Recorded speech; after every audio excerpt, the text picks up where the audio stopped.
A ber? Bai? Bale.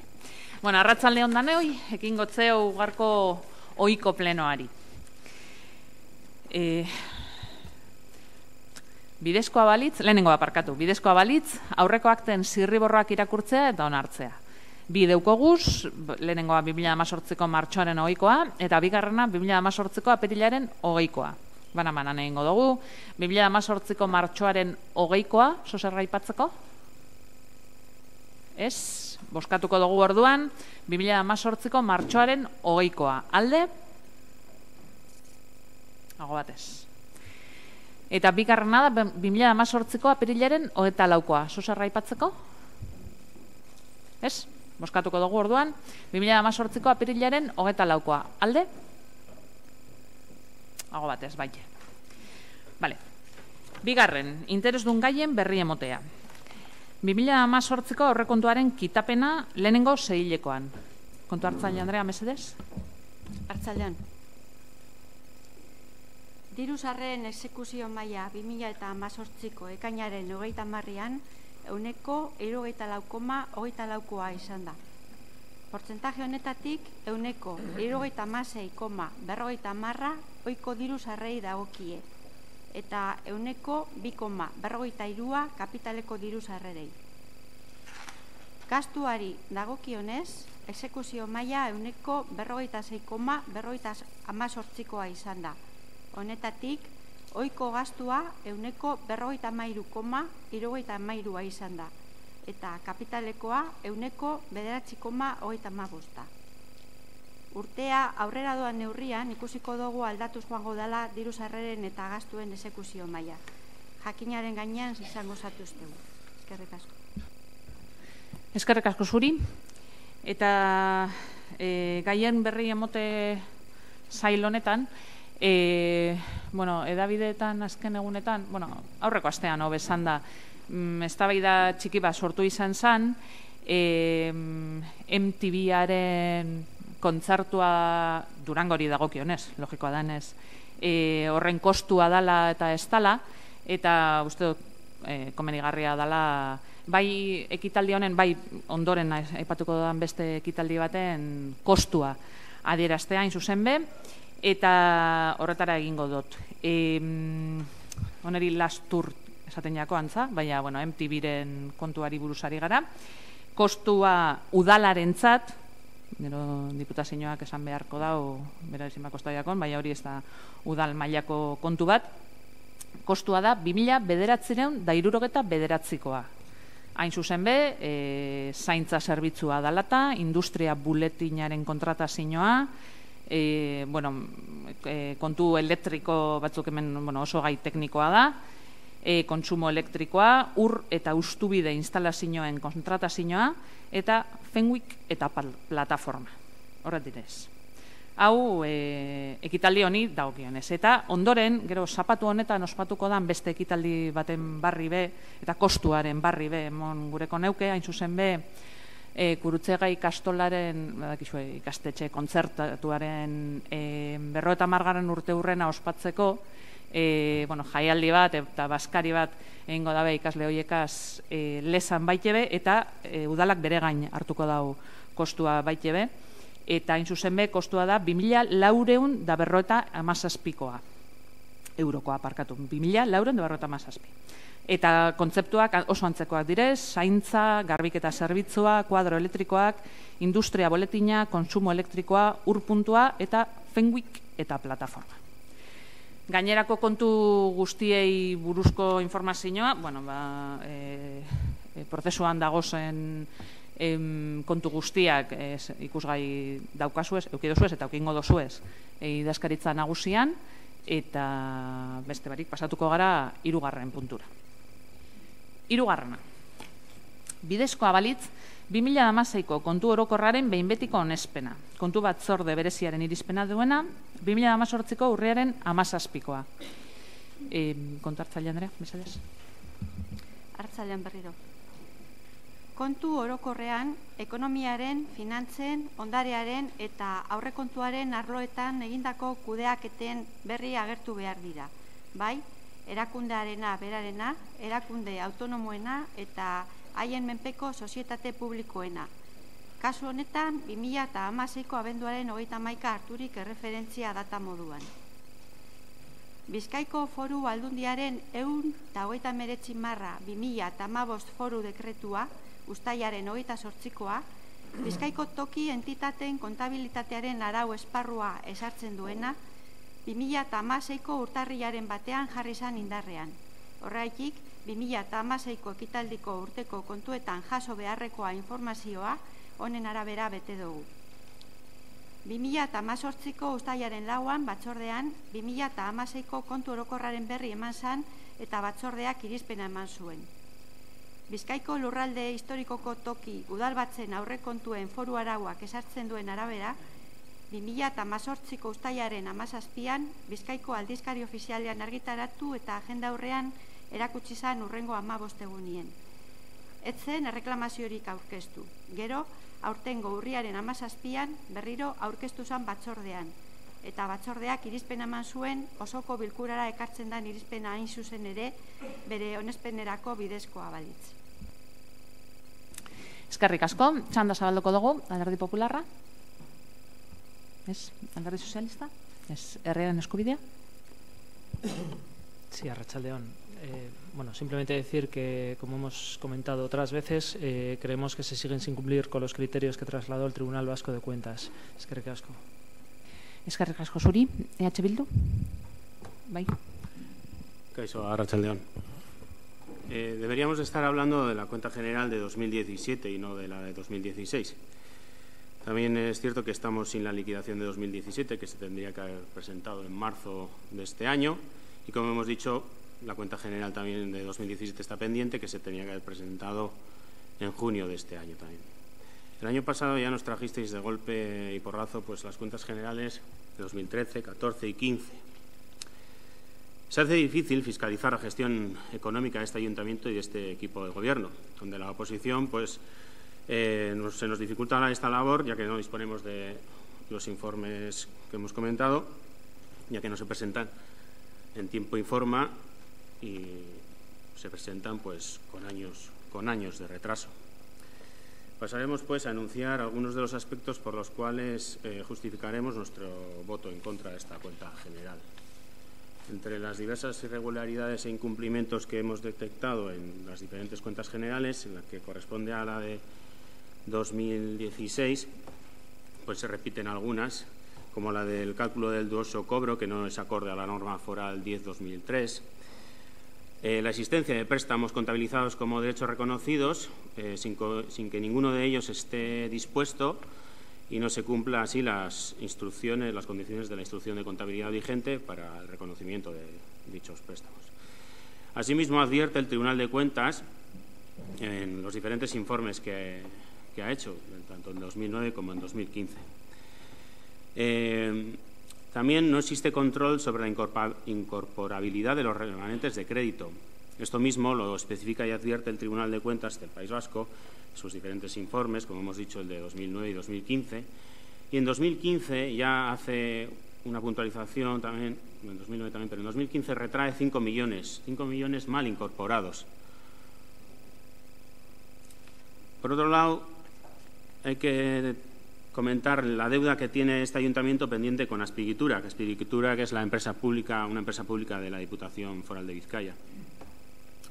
Bueno, tras 2 años de carencia, más una refinanciación de la deuda, pues firmado por esta alcaldía, tras un acuerdo de alcaldía, que ya nos gustaría saber si esta es competente o no. Y tuvimos que pedir en su día los datos, ya que no se dio ni cuenta en este pleno ni nada, tuvimos que solicitar los datos para recibir la información. Pues bien, esa deuda, este ayuntamiento la sigue pagando, la tenía que haber amortizado en 2012 y tras los 2 años de carencia más la nueva refinanciación que hemos comentado, pues la acabaremos pagando en 2019, con los correspondientes intereses que esto supone. Un pabellón que nos costó 7,5 millones, que contraímos un préstamo con Azpiegitura de 5.600.000 y que a fecha de hoy estamos pagando alrededor de 800.000 euros en intereses. Asimismo, LESA, que es la empresa pública que gestiona el pabellón multiusos del Landaco, debería estar disuelta a 31 de 2015, ya vamos a hacer 3 años, por eso luego vendrá el punto de LESA. Pues bien, todos estos años de liquidación se ha ido pues aportando la cantidad ordinaria como si de un funcionamiento ordinario se tratase. Al mismo tiempo se incumple la normativa, que no existe control financiero ni de los organismos autónomos ni de las empresas públicas, cuestión que es obligatoria y no sirve como excusa los informes de auditorías de las empresas externas que se contratan. Por todo lo que hemos mencionado, votaremos en contra. Eskerrik asko. Eskerrik asko zuri. EAJ? Bai, arrastion, labur, soilik esan guke konfiantza osoa daukagula gaur interventora Andreak emandakoa azalpenekin eta egiten ditu gauzak egiten ditugunean egiten dituen informeetan ere dugun konfiantza agerian jarri nahi dugu eta eskerrak ematen dizkigu bai lanagatik eta bai gaur eman dizkigun azalpenengatik. Eskerrik asko. Eskerrik asko zuri. Beharrezko ikusten duzue bigarren buelta? Egongo da, bat eskatzen badau. Segundotxo bat, Alderdi Popularra? Ez. Alderdi Sozialista? Herrian Eskubidea? Orain bai. EH Bildu horrera. En contestación a lo que argumenta la portavoz del Partido Nacionalista Vasco, no se trata de confianza o no confianza. Nosotros no desconfiamos de la parte técnica. Lo que estamos manifestando es que no se están cumpliendo la normativa y lo hemos manifestado en reiteradas ocasiones y la normativa está ahí y está para cumplirse. Eskerrik asko. EAJ? Bai, ez dut esan inork erantzuna eman desan, baina, alan egin badute, aila guidauz, esaten den bezala. Soilik berretzin ere hitzak eta agerian jarri, baita be ostarabe daukagun konfiantza, gauzak egiten direnean bere informeen arabera ondo egiten direlako, legearen, esparruaren, barruan beti ere. Eskerrik asko. Eskerrik asko zuri, orain bai, bozkatuko dugu. 3. puntuan gagoz, eta bidezkoa balitz 2016ko kontu orokorraren behin betiko onespena. Kontu batzorde bereziaren irizpena duena 2018ko urriaren 17koa. Alde? EAJ, Alderdi Sozialista eta Alderdi Popularra kontra Herrian Eskubidea eta EH Bildu. 4. Alegazioaren erabakia eta bidezkoa balitz, Durangoko udaleko udaltzaingoaren araudia behin betiko onartzea. Ogasun, pertsonala eta udaltzaingoaren batzordearen irizpena duena 2018ko urriaren 17koa. Idazkari jauna, mesedez? Bai, arratsaldeon. Udaleko osoko bilkurak 2018ko uztailaren 17an hasierako onespena eman zion Durangoko udaltzaingoaren erreglamentuari. Jendaurreko epean, Javier Sánchez Quecedo jaunak udaleko funtzionarioa eta LSTV-ko sekzio sindikalaren kideak iradokizuna aurkeztu zuen 2018ko abuztuaren 14an eta abuztuaren 17an alegazio idatzia iradokizuna zuzentzeko. Alegazioak ez osorik, baino importantena honako hau dio. Uniformeari eta ekipoari buruzko arau orokorra udaltzaingoko kideek arauzko uniformea jantzi beharko dute euren funtzioak betetzerakoan. Bi salbuespen egongo dira, alkatea kontrako erabakitzea, betekizunaren arabera, eta zerbitzuburuak alagintzea urgentziaren eskuartze motaren edo garatu beharreko ekintza eta funtzioen arabera.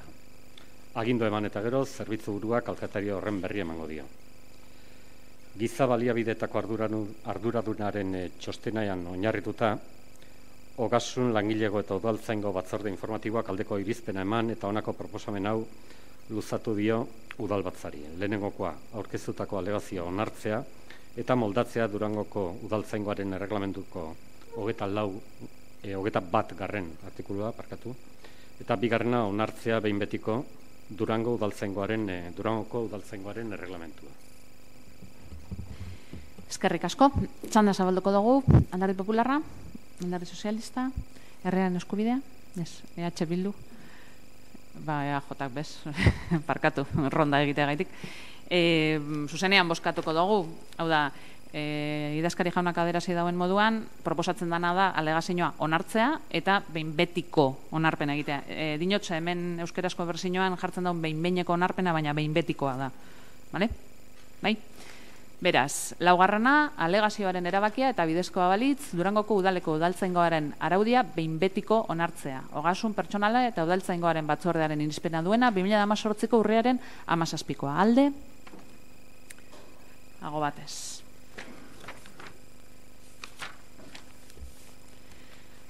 Bosgarrena. Bidezkoa balitz, Astarloa kulturgintza erakunde autonomoaren estatutuak aldatzeko proposamena. Astarloa kulturgintzako gobernut batzordearen 2018ko urriaren 24ko irizpena duena. Zuzenean zabalduko dugu txanda, ala idazkari jauna. Bai, idazkari jaunari pasakotzat, ez? Bai, venga, aurrena, idazkari jauna. Bai. Labur, mesedez. Baina mikrofonoa agaz,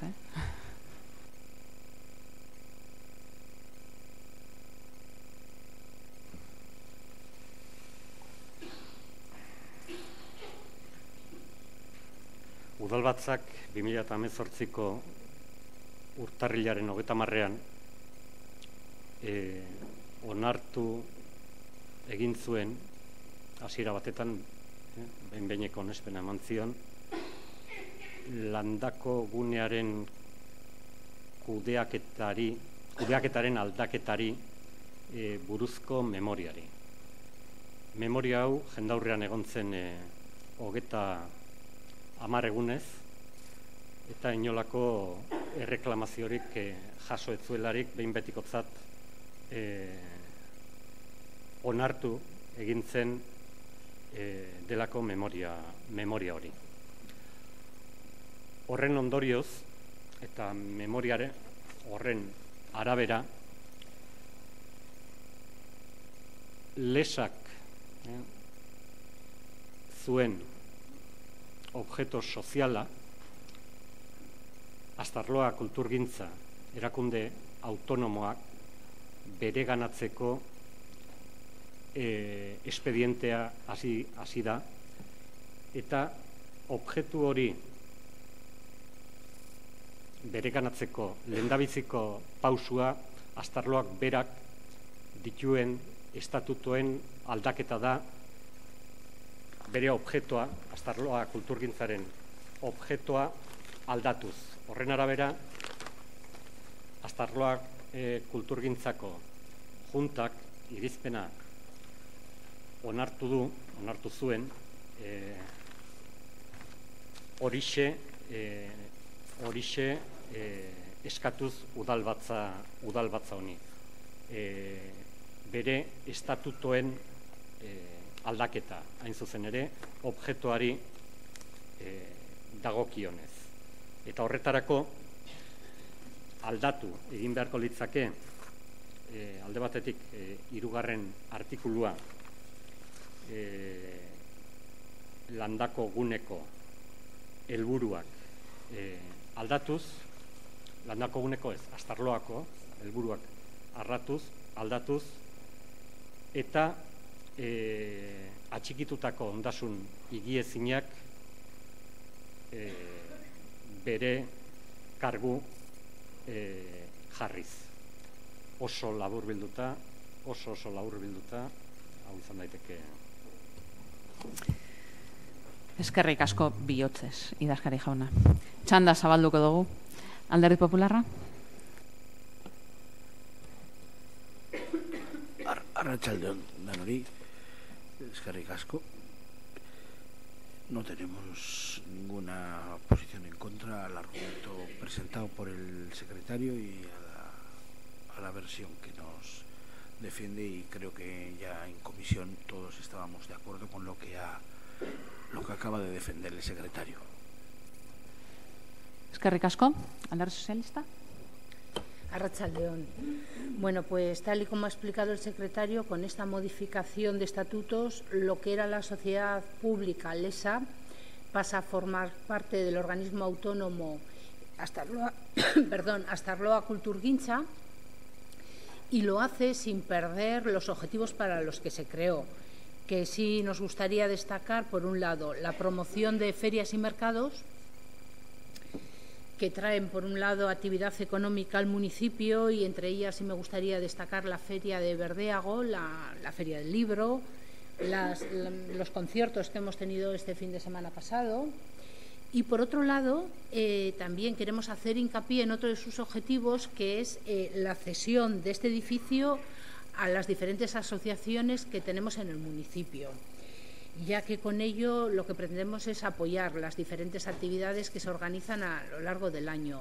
Sí me gustaría destacar la próxima, que va a ser este próximo fin de semana, y es la que va a llevar a cabo la Ikastola Cruciaga, con diferentes actividades en él, y que de primeras ya hay más de 1.500 personas apuntadas a la actividad, entre ellas a una comida que se va a celebrar allí, y que con ello lo que celebran, que se me olvidaba decirlo, es el 50 aniversario. Eskerrik asko. Herriaren eskubidea. Arratsaldeon. Bueno, como ya se ha comentado previamente aquí, como se ha hablado muchas veces sobre este tema, hace 3 años que Lesa entró en liquidación debido a una mala gestión, y desde entonces hemos defendido todas y cada una de las veces que la gestión de Lesa debería pasar a ser directa desde el ayuntamiento. En un principio se nos traía una propuesta de que pasara de nuevo a ser parte de una empresa pública, en este caso una empresa pública que es Durango Eraikitzen y que se dedica a la gestión de la vivienda privada.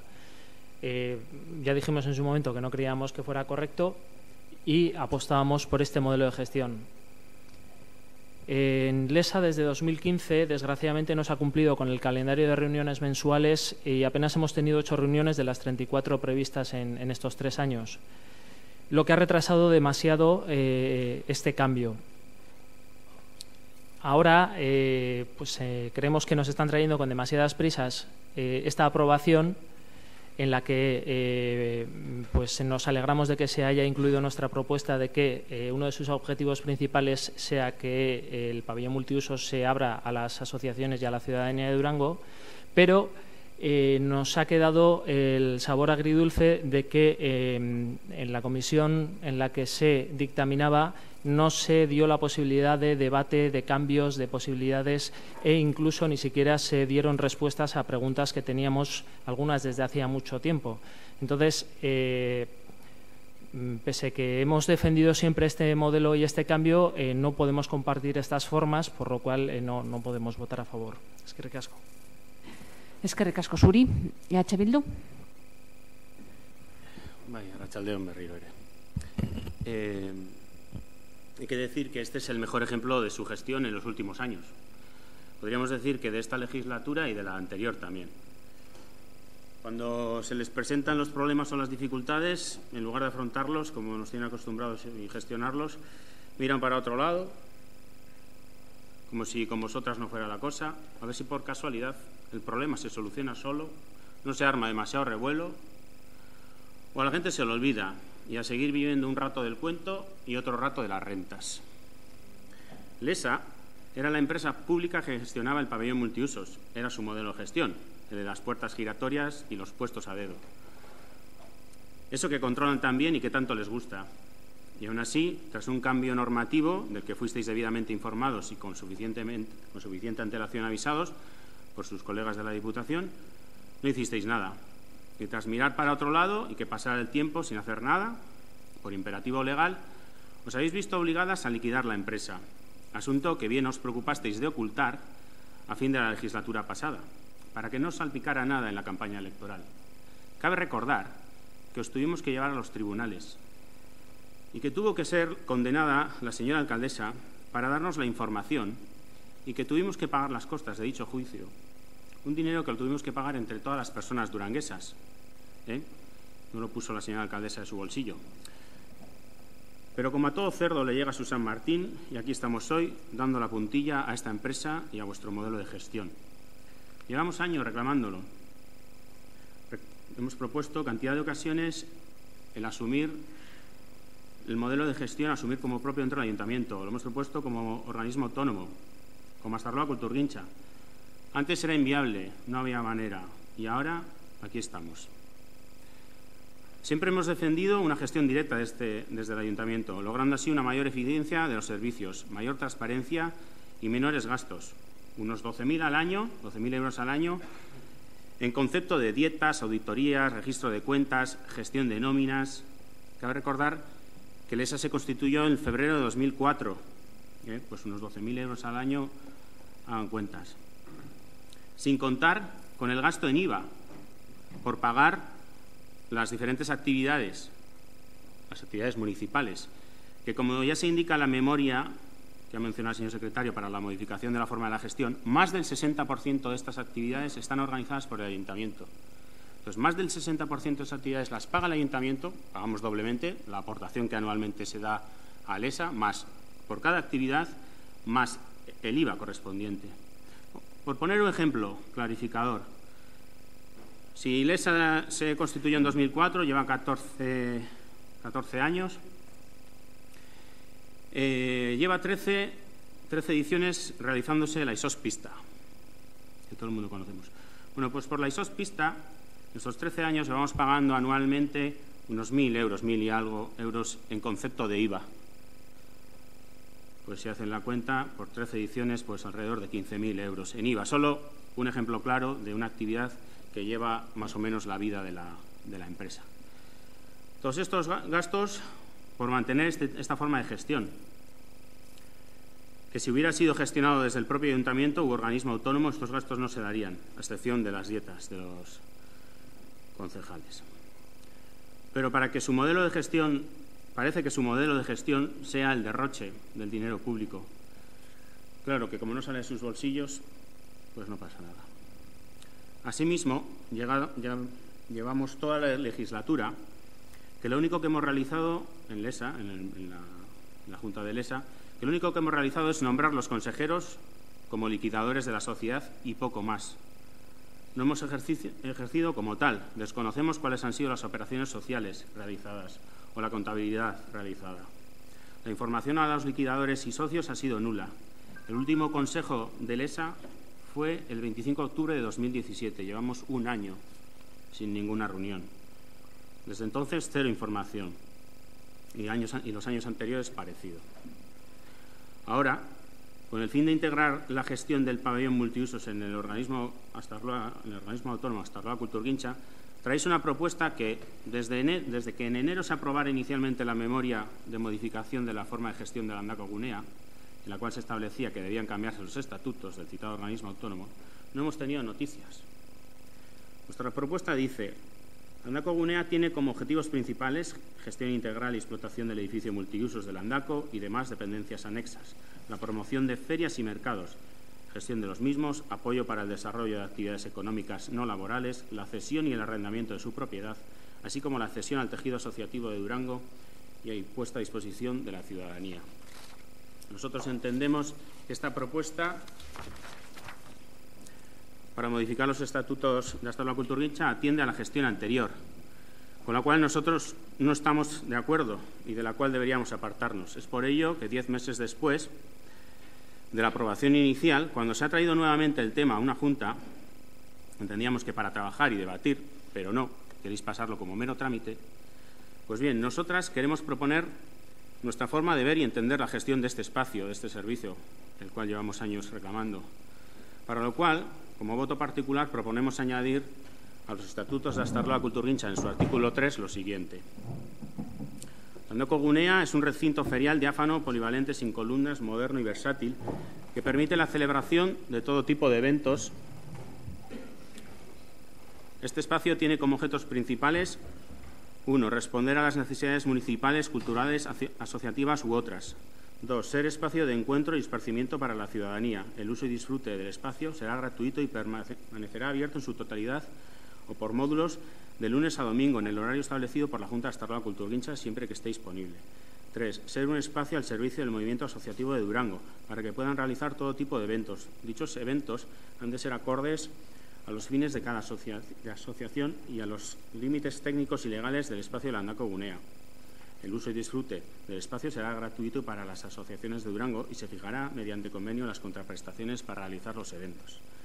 4. Acoger ferias festivales culturales, musicales, exposiciones, conciertos, exámenes de oposiciones u otros eventos que previamente analizada su viabilidad técnica y valorada su idoneidad por la Junta de Astarloa Kulturgintza pudieran albergarse. La fórmula que se utilizará para que puedan realizarse estas ferias u otros será mediante el arrendamiento del espacio, para lo cual se formalizarán los contratos que sean pertinentes y se cobrará según las tarifas vigentes aprobadas por la Junta de Astarloa Kulturgintza. Asimismo, para dar prioridad a los entes sociales, colegios, asociaciones, etcétera, se realizará una reunión de la agenda conjunta a final de curso o inicio de año, con todos estos entes que hemos mencionado, así como con los departamentos municipales, para que se pueda realizar esa agenda común, que en su día también presentamos una moción y se aprobó, y se puedan calendarizar y reservar, dar prioridad a estos entes sociales para el uso del pabellón, dejando en segundo plano a las empresas privadas. Bien, para terminar, entendemos que esta propuesta es más acorde a la realidad y necesidades del municipio. Ahora parece que corre la prisa, parece que pues hay que tener el cambio realizado antes de fin de año, ya que van a vencer los 3 años en periodo de liquidación, sin haber sido capaces de traspasar la gestión con anterioridad, sin debate previo con la parte política, sin tan siquiera haber hablado con el personal ni con la parte sindical, como quedó patente en la pasada Junta de octubre de Astarloa Kulturgintza, para incluir, si procede, pues estas plazas en la RPT, definir sus funciones como mínimo, garantizar la seguridad jurídica de las personas trabajadoras. En definitiva, cuidar las formas y tratar los asuntos que afectan a las personas con mayor diligencia. Pues bien, no habéis desarrollado ni recogido en qué forma se va a gestionar el parking, ni el precio público, la tasa a cobrar por el uso de las instalaciones, etcétera. Todo esto bien lo podríamos haber debatido con anterioridad, que desde enero tiempo ha habido y la legislatura ya termina. Os instamos a trabajar y debatir cuanto antes en la Junta de Astarloa Kulturgintza estos temas que hemos mencionado anteriormente. Eskerrik asko. EAJ? Bai, gogoratzearren gaur bozkatzen dena objektu sozialen aldaketa da. Ondo dago norberak bere proposamenak ekartzea nola kudeatu nahiko lukeen edo nahi duen gero erakustasoka, nola izan daitezkeen baldintza hoberenak, norentzat, nola, noiz, zenbatetan. Baina ez dezagun ahaztu gaur hona dakarguna dela objektu sozialaren aldaketa. Horrek ez du esan nahi, eztabaidatu egin beharko deanik zeintzuk izango diren erakustasakaren kudeaketaren baldintzak. Baina nahasketak eginda eta ustez edo agerian ustez utziz gaur hona ez dugula eztabaida bat ekarri eta hau dela momentua nahasketa egiten dugu eta nahasketa horretan informazioa baino betiko lez desinformazioa ematen dugu. Beraz, gogoratu dezagun gaur soilik zuoskatu egiten dena da objektu sozialaren aldaketa, horrek ez du esan nahi erakustasokaren kudeaketaren baldintzen inguruko eztabaidarik ez denik egongo edo erabakirik ez denik hartu behar den momentuan, beraz, guk aldeko bozka emango diogu pausu honi, eta aurrerago eztabaidatuko dugu eztabaidatu beharrekoak, baina ditzagun terminoak eta bozketak eta eztabaidak nahastu horrela ez delako. Eskerrik asko. Eskerrik asko zuri. Bigarren txanda, Alderdi Popularra. Bai? A palabras esdrújulas, respuestas, oídos monosílabos, vamos a votar a favor. Eskerrik asko. A ver, mesedes. Alderdi Sozialista? Herriaren eskubidea? Bueno, simplemente volver a incidir en lo que ya hemos dicho. Se trasladaron una serie de preguntas y de dudas en la comisión en la que se dictaminó esto, no se ha dado respuesta a estas preguntas y con estas dudas y sin las respuestas no podemos votar a favor. Eskerrik asko. Eskerrik asko zuri. EH Bildu? Quizás lo que no queráis es que se os recuerden vuestras buenas gestiones o vuestras miserias, pero también es necesario recordarlas.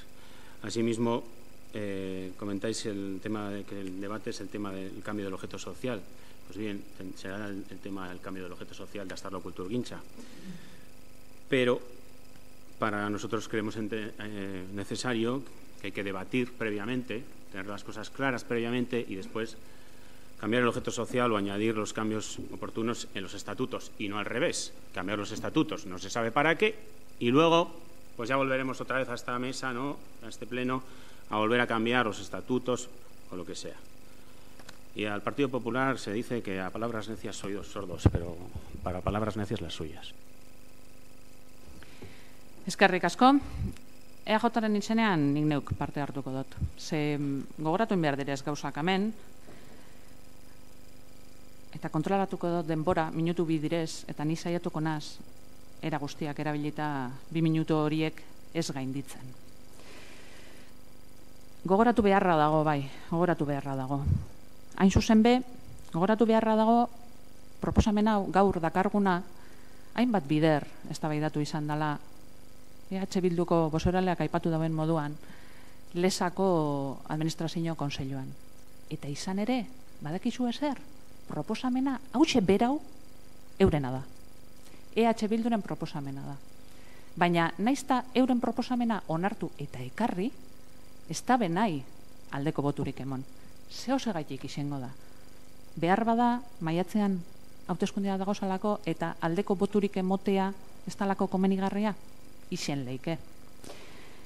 Eta gogoratu beharra dago, baite be, hau guzti hau eztabaidatzen genbiltzanean, eta aipatu izan da alde sindikalari etxakola inongo galderarik egin edo konsultarik egin, kuriosoa da, berak hori esatea.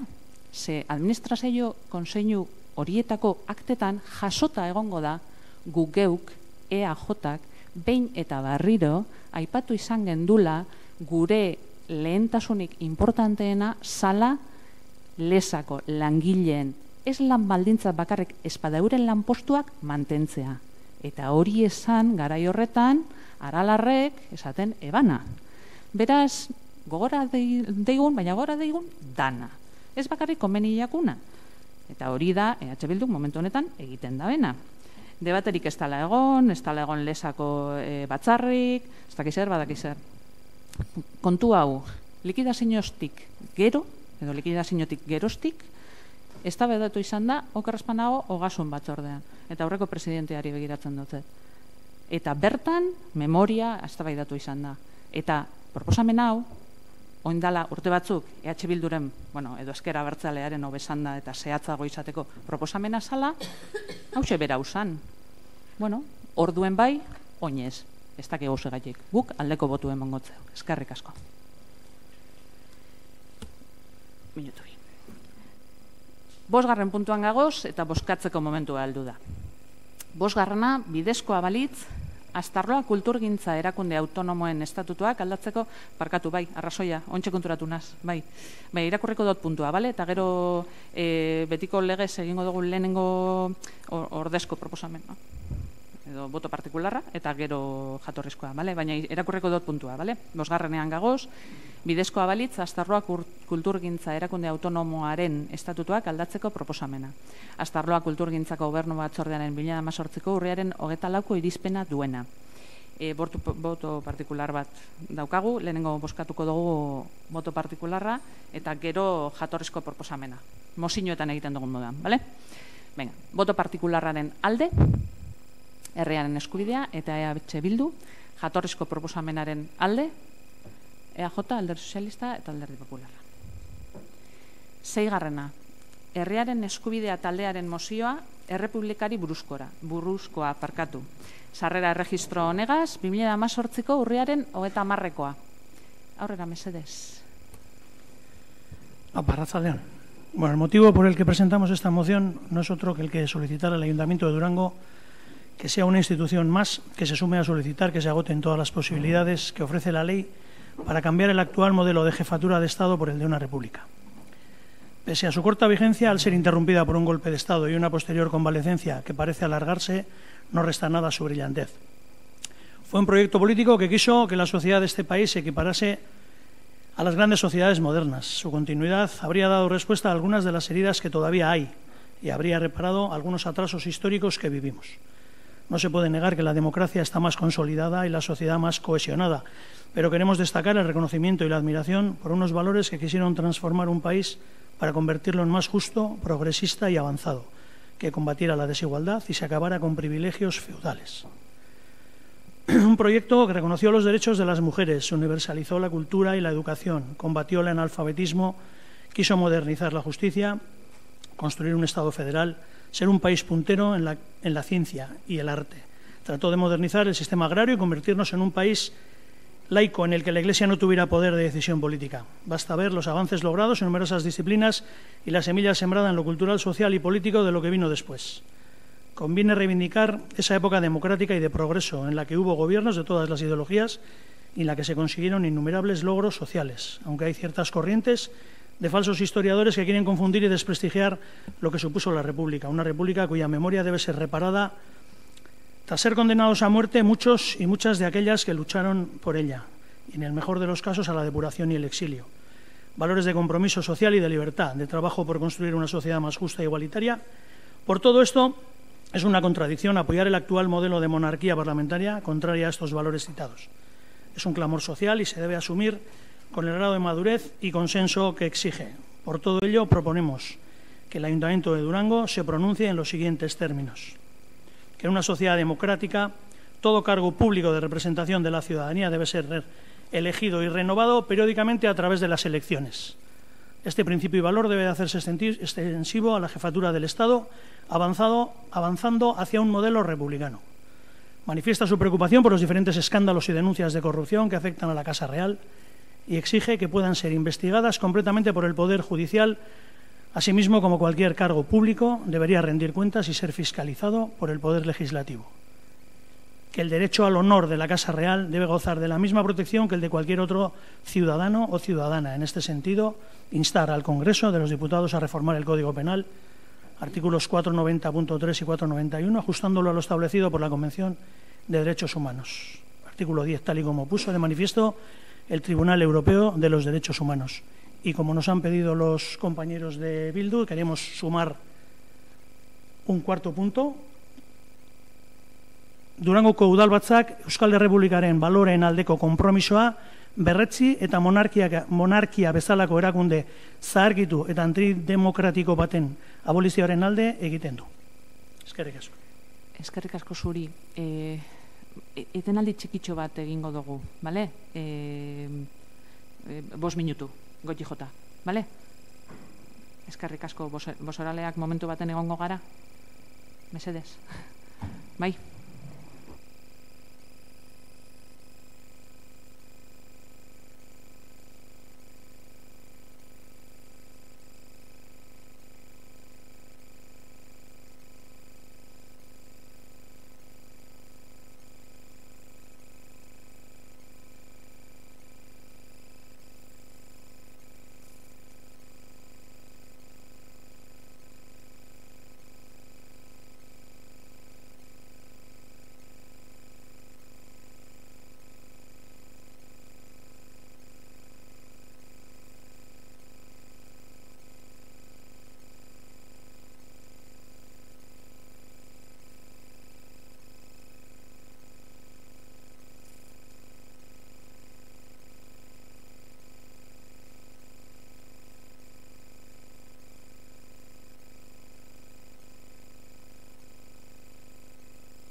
Bale, barriro be ekingotzeu plenoari, barkatu etenaldi hau,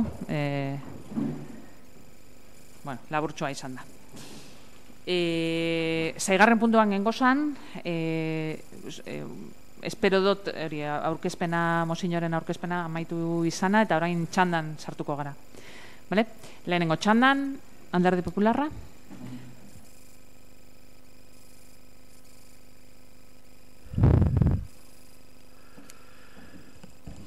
Bueno, entrando en lo que es el texto como lo han presentado de la moción, en el primer párrafo hablan de que después de pasar 40 años de franquismo y otros 40 de una transición que debió dejarnos en el mismo lugar del que veníamos, la República. Pero yo me pregunto sinceramente, o sea, ¿por qué nos debe dejar donde diga Herrian Eskubidea? O sea, que quizá donde nos ha dejado, que ha sido una decisión democrática con una votación de una Constitución, no sea mejor que donde ustedes nos dicen. O sea, ustedes dicen, no, nos debió dejar aquí. Ah, vale, bueno, yo cogí un taxi y me debió dejar donde ustedes dijeron.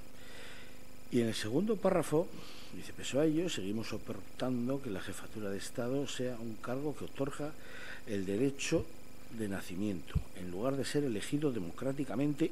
Y ahí me paro porque digo, pero si es que lo que estoy diciendo cuando he hablado del primer párrafo es que precisamente estamos donde la democracia nos ha dejado. En el año 78 y además en próximas fechas vamos a cumplir 40 años de cuando la sociedad, la ciudadanía, algunos votando, otros absteniéndose, otros incluso votando en contra, pero bueno, hubo un resultado democrático sobre una Constitución que en el título preliminar, creo que se llama, que son, no sé si son 9 artículos, uno de ellos precisamente habla de que el Estado, y es el artículo 1 precisamente, que tiene 3 puntos, el artículo 1 dice que el Estado es una monarquía parlamentaria. Entonces, eso se votó a favor, en contra o abstención, o sea, es decir, que la democracia, lo que es la ciudadanía, tomó una decisión. Entonces ustedes vienen a decir que no, que lo que decidió la sociedad y los votantes no era donde nos teníamos que poner donde dicen ustedes.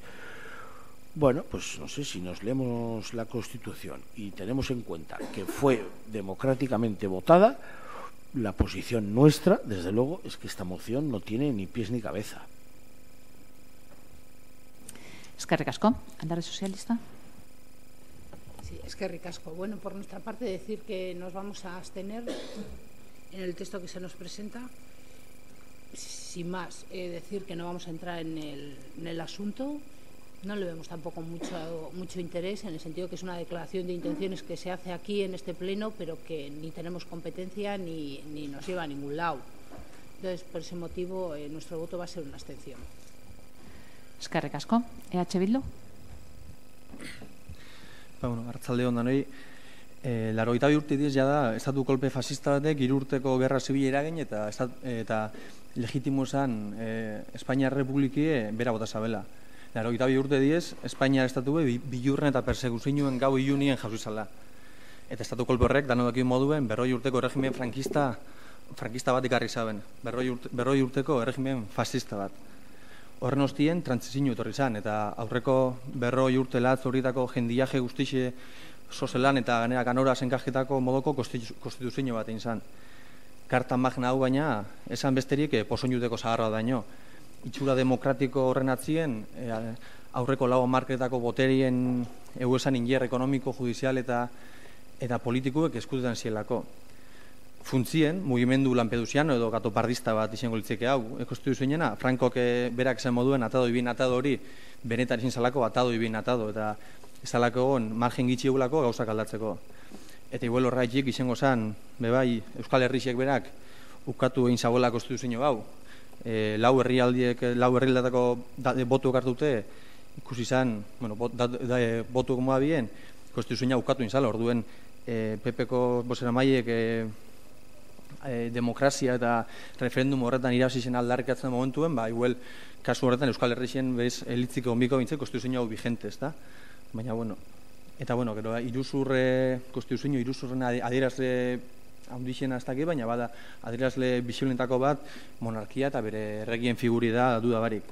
Frankok bere altzuen hartu ben, Juan Carlos, eta ixe 40 urte zau lortu ben egotie Espainiako errege.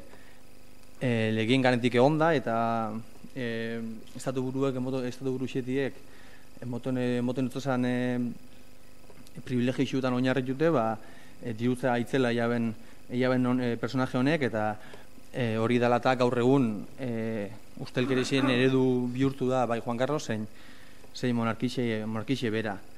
Horraitik uste momentu honetan, zeinetan monarkian aldeko aldarrixe inoz baino hau edan, eta Espainiako 3. Republika bat, oina marka batzuk pentseti edo imaginetiebe imaginau alzan edo atrebidu alzan baino asko zurbila dauen honetan, uste du bierrezko dela gure izaera republikarra aldarrikatzie.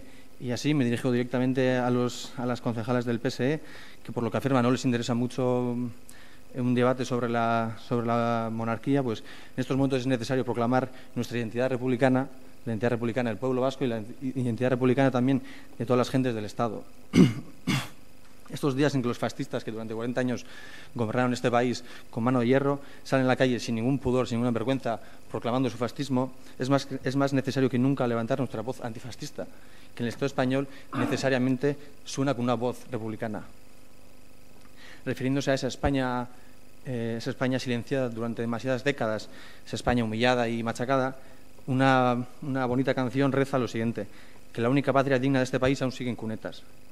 Por eso, por toda esa dignidad que aún sigue enterrada en cunetas desconocidas, por toda esa gente que murió combatiendo el fascismo, es necesario abolir una monarquía anacrónica y franquista. Mientras siga en el poder un títere elegido por un dictador genocida, ninguna persona antifascista podrá considerar una patria como suya. Y aunque el proyecto de H. Bildu no sea la construcción de la Tercera República, sino la construcción de la República Vasca, como antifascistas que somos, para nosotras es un imperativo moral aportar nuestro granito de arena a la abolición definitiva de la monarquía española. Hori dela eta baite gure aportazio kontuen hartu delako, herriaren eskubideak gustu como señoren aldengo dugu. Eskerrik asko. Eskerrik asko zuri, EJ. Txanda izteko, herriaren eskubidea. Bueno, en tanto que nos gusta recordar el panfleto del 78, pues diremos que no tiene mucha coherencia el título segundo de la Constitución española de 1978. No lo tiene porque, para empezar, contradice el primer apartado del artículo 1, dado que la monarquía constituye la negación de la igualdad. También contradice el segundo apartado de ese mismo artículo 1, puesto que si los poderes del Estado realmente emanaran del pueblo español, éste podría elegir a su jefe de Estado, y eso no ocurre. Por otro lado, el artículo 14 consagra la igualdad ante la ley, garantizando la no discriminación, entre otros motivos por razón de nacimiento, lo cual es contrario a la existencia de la monarquía. Además, el artículo 22, en su quinto apartado, prohíbe las asociaciones secretas y las de carácter paramilitar, lo cual contradice la constitucionalidad del título segundo. La abdicación de Juan Carlos era el momento perfecto para eliminar esta práctica por casi 500 años a favor de un referéndum por un nuevo modelo de Estado, como así lo solicitaron partidos de izquierdas y organizaciones sindicales, ya que consideramos arcaico heredar la corona y Felipe carece de legitimidad para ocupar el cargo. Como bien dice un conocido nacionalista, que sea un espermatozoide en lugar del voto popular se puede comprender en el siglo XV, pero nunca en el XXI. Sostener la monarquía es un lujo. Sus defensores dicen que es muy barata, más de 8 millones de euros. Además, no hay manera de investigar sus cuentas. Es la hora de la democracia con mayúsculas. Hay que asumir de una vez por todas que somos ciudadanos y no súbditos. Si Felipe quiere ser jefe de Estado, que aspire a la legitimidad democrática. Si quiere tener toda la confianza de la gente, que les pregunte. Otro jefe del Estado, sin pasar por las urnas. Es necesaria una reforma profunda de la Constitución y del modelo de Estado. La Constitución del 78 tiene evidentes signos de agotamiento que no pueden despacharse con la renuncia al trono del rey y el blindaje del aspirante. Las posibilidades de celebrarse un referéndum pasan por una mayoría legislativa que lo apoye, pero PP y PSOE pues apoyan la monarquía. Artículo 57 de la Constitución dice que la corona de España es hereditaria en los sucesores de Juan Carlos I, legítimo heredero de la dinastía histórica. Nosotras creemos que Juan Carlos I y su corona son herederos de una dictadura. Eskerrik asko. Eskerrik asko zuri. Bigarren txanda zabalduko dugu. Alderdi Popularra. Bueno, en alguna intervención anterior a la del señor López he oído hablar de Franco, de Gentuza, de Juan Carlos y en principio, aunque sí se habla de Juan Carlos en la Constitución porque es el primer monarca que ocupa la jefatura de Estado, lo que la Constitución habla es de que la ciudadanía y la población y la democracia española va a tomar una decisión con respecto a si el Estado es una monarquía parlamentaria, y es una monarquía. Eso ya es un hecho democrático, porque quizá todos los que votaron en contra tengan más razón que los que votaron a favor, pero se trata de cuántos están a favor de una postura o de otra. Quizá tenga más sentido pensar que es mejor que amanezca a las 10 de la noche y anochezca a las 9 de la mañana. Pero bueno, ocurre lo que ocurre y entonces, si hablamos de democracia, tomamos las decisiones en cuanto a quién está a favor de A, quién está a favor de B, y ahora vamos a sumar cuántos. Pues eso es democracia. ¿Que tengamos que elegir un modelo diferente? Pues yo estoy convencido de que yo no lo voy a vivir todos los años, porque no voy a vivir 700 años, pero estoy convencido de que si hacemos un análisis en cualquiera de los países que podemos reconocer hoy en día, algunos ni existían hace 40, o sea que va habiendo cambios, y que la monarquía no sea la forma más lógica. Lo que sí puede ser es democráticamente defendible porque fue votado por una mayoría y en unas elecciones en las que yo creo que había garantías de que el recuento de votos era limpio y cada uno votó lo que quiso, no creo que hubo compras de votos. Entonces, bueno, yo creo que estamos a punto de cumplir 40 años de una Constitución, que son 40 años de éxito de la democracia, que fue el texto político consensuado más importante que en España nos hemos dado en nuestra joven democracia, porque bueno, 40 años no sé si es joven o no, pero para una nación es joven, y fue una firma en base a un proceso de reconciliación, de acuerdo, de acercamiento, de olvidar, y que haya que cambiar cosas. No se trata de venir al Pleno Municipal de Durango a decir que la monarquía no es la mejor forma, de que sea la forma de Estado del Estado español. Yo creo que eso tiene sus mecanismos, y ahora mismo, si la actual es ese, podemos criticar lo que ocurría antes, cuando he oído aquí hablar de Franco, lo que sea. Sí, que gobernar a Franco desde luego no tiene ninguna justificación, pero que ahora mismo España sea una monarquía parlamentaria, creo que es una decisión democrática que se podrá cambiar, y quizá haya que hacerlo, pero que hay que hacerlo de otras maneras. Eskerrik asko. Alderdi Sozialista. H. Bildu. ¿Es? Vale. Bai, ¿es? Bai. Venga. Solo retomar una pregunta que ha hecho bueno, Pepe Koboseramaia, quien ya me preguntaba, hartuko bakarrik kontuten da, pues tenemos que tener un modelo nuevo.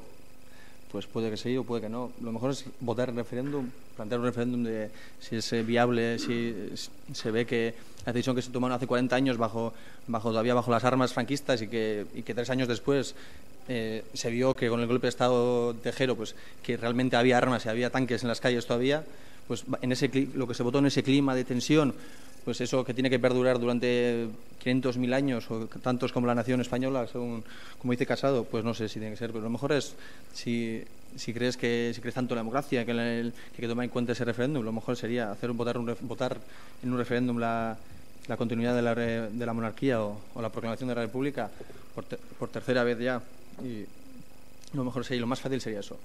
Pero al parecer ese partido que tuvo como presidente honorífico hasta su muerte a un ministro de Franco, pues posiblemente no esté muy por la labor de ello. Pero lo que me apena de verdad, que un partido como el Partido Socialista Obrero Español, que fue parte de ese gobierno republicano contra el que se levantó Franco y el estado de golpe fascista, pues diga que no es un tema que tratar aquí, o que lo tome como un tema baladí casi. porque se trata aquí, luego cuando se trata en el Parlamento de Madrid, ahí votan en contra ya y se posicionan claramente en contra, que porque puede ser republicano y creer que una monarquía con Juan Carlos antes era viable y que ahora con Felipe, pues como está preparadísimo, pues vale. Entonces me apena más eso realmente que la posición tan rancia y caduca que tiene el portavoz del PP en general. Eskerrik asko, EJ. Txanda izteko, ez. Hemen txanda bidagoz eta agortu eginda. Ez dago esan hori. Ez dago esan inondik inora bez. Esan dau jarrera dala. Esandakoa. Ez dau zeure personari buruz ez dago esan alakorik. Ez da gitxio bez. Oso zehatz egon naz eta oso zurrun entzuten zeintzu derezen berbak. Eta berbak horretxek izen diez. Eta bestela, entzuan aldogu dozein momentutan grabazioa, bera. Ez baina gaztelaniaz esan dauz.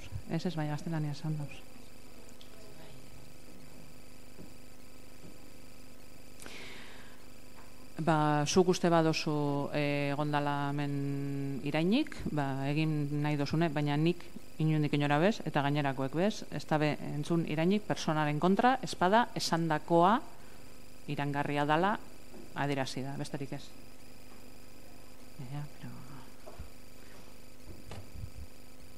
Pues estás en tu derecho de irte si quieres, pero esto es lo que hay.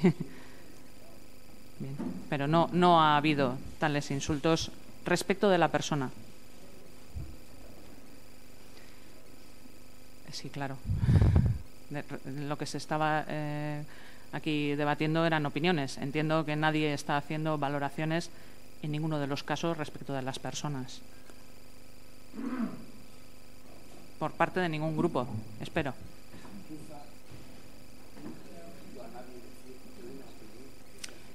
Pero repito que no ha habido, sí, estás en tu derecho pleno de abandonar el salón cuando tú quieras. No, que estás en tu derecho. A mí no me tienes que pedir permiso para abandonar ningún salón. Adelante. Pero que no ha habido insultos hacia tu persona, lo puedo acreditar, porque para eso, entre otras cosas, para eso está esta presidencia. No, estaba hablando de otra serie de personas. Adelante. Galdu egin naz, ontsa bertan EH Bildu bermain dau, BJak, eta azkena, ez da? Txanda izteko, aurrera, mesedez. Bueno, eskerrik asko. Hainbeste geldi egin ez dakit. Autobus modukoa dago gelditu, arrankau gelditu. Bueno. Barkatu, baina ez da nire errua. A ver. Dana, gusita, ¿vale? No, simplemente me hubiese gustado que estuviese para decirle que la legitimidad del Partido Popular empieza y termina donde todos sabemos, ¿no? Gracias a esa democracia que se le ha llenado la boca en no sé cuántas veces, 3, 4, 5, 6 veces, gracias a esa democracia que no tuvieron los creadores de su partido, hoy él puede estar ahí y los demás podemos estar escuchándole. No tuvieron esa misma suerte otros. Sí, también recalcar un poquito lo que decía Aritz, que resulta sorprendente, ¿no? Escuchar a portavoces del PSOE, primero no querer entrar en este tipo de debates y luego asegurar que la sucesión de Felipe pues ya se votó y se validó en el 78 al aprobarse la Constitución. Bueno, es un poquito triste. Alguno igual se está revolviendo en el agujero donde le metieron. Bueno, vamos a resumir en 4 puntos nuestra intervención. La monarquía española creemos que es ilegal. Decimos esto porque el anterior jefe del Estado le nombró su sucesor el dedo manchado de sangre de un dictador, que llegó al poder gracias a una sublevación militar fascista contra un régimen elegido democráticamente. Juan Carlos de Borbón juró los principios fundamentales del movimiento de rodillas delante de Franco con este de pie. Nunca ha jurado públicamente de dicho juramento. Se identificó con la dictadura, escenificándolo claramente con los elogios que dedicó al dictador al morir este. Por lo tanto, una jefatura de Estado que nace de un régimen ilegal es ilegal. Existen paralelismos históricos. En 1947, tras referéndum en Italia, echan a la monarquía de los Saboya por su connivencia con el fascista Mussolini. En 1974, en Grecia, un 70% de la población en referéndum rechazan la monarquía debido a su apoyo a un golpe de Estado militar. Se expulsa a Constantino y se confiscan todas sus propiedades. Régimen del 78. La monarquía es uno de los pilares del régimen del 78, nacido de una alianza entre élites del franquismo y partidos que suplicaban migajas a espaldas del pueblo, introduciendo el tema de la monarquía para que la gente que votase la Constitución aceptase también una monarquía instituida por una dictadura. El voto para la continuidad de la monarquía debería haber sido diferenciado y claro. Y después ya la corrupción y la evasión fiscal. Los numerosos casos de cobro de comisiones millonarias por parte del emérito, su inmensa fortuna oculta en paraísos fiscales no hacen más que reafirmarnos en nuestra visión de esta institución caduca. Las declaraciones de Felipe de Borbón contra Cataluña y el pueblo catalán demuestran una vez más la esencia antidemocrática de la monarquía española y son un clavo más en su ataúd. El último lo clavarán los pueblos del Estado mediante un referéndum democrático para elegir nuestra forma de Estado. Eskerrik asko. Eskerrik asko zuri, txandak amaituta bozkatuko dugu. Seigarren puntuan gagoz, herriaren eskubidea taldearen mozioa errepublikari buruzkoa. Sarrera registro honegaz, 2018ko urriaren 30-koa. Alde, herriaren eskubidea eta EH Bildu kontra, abstentzioak, EAJ eta Alderdi Sozialista. 7. Maria Oñate Andreak Durangoko Familiak Elkartea Zaputxiki Elkartearen izenean mozioa Durangoko ludoteka bateko eskaerari buruzkoa. Sarrera registro honegaz, 2018ko urriaren 30-koa. Suposatzen dut, Maria edo baten bat. Bai, aurrera, Pili mesedez, txikotzezu.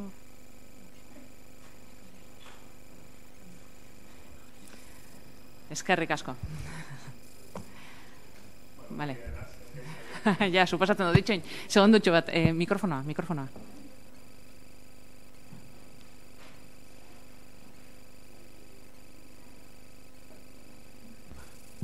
Vale, listo. Oin bai, azalpenerako ez daukazu niot ez dago mugarik. Vale, saiatuko naz laburrit. Nahi dozun moduan, ez dau pegarik. Gero ikusi, aurreko mozioan ikusi izan dugu zuen moduan, gero txanda zabaltzen da, bosketa, eta bai. Vale? Aurrera, mesedez. Oso ondo. Bueno, hori, Marian Ordez, gaizka ganaz, Durangoko Familia Elkartean ordezkari moduen ator gaur plenora. Lehen konta hain eskerrak emon, aukeri emoteaitik ona etorri eta gure eskari orkesteko, bai, alkate handerari eta zinegotziei. Duela urte bete terdia Durangoko familia batzuk hasi ginen elkartzen, ba ikusike Durangon behar batzuk hau esela. Batez be gure aur eta gaztien aisialdizen inguruen.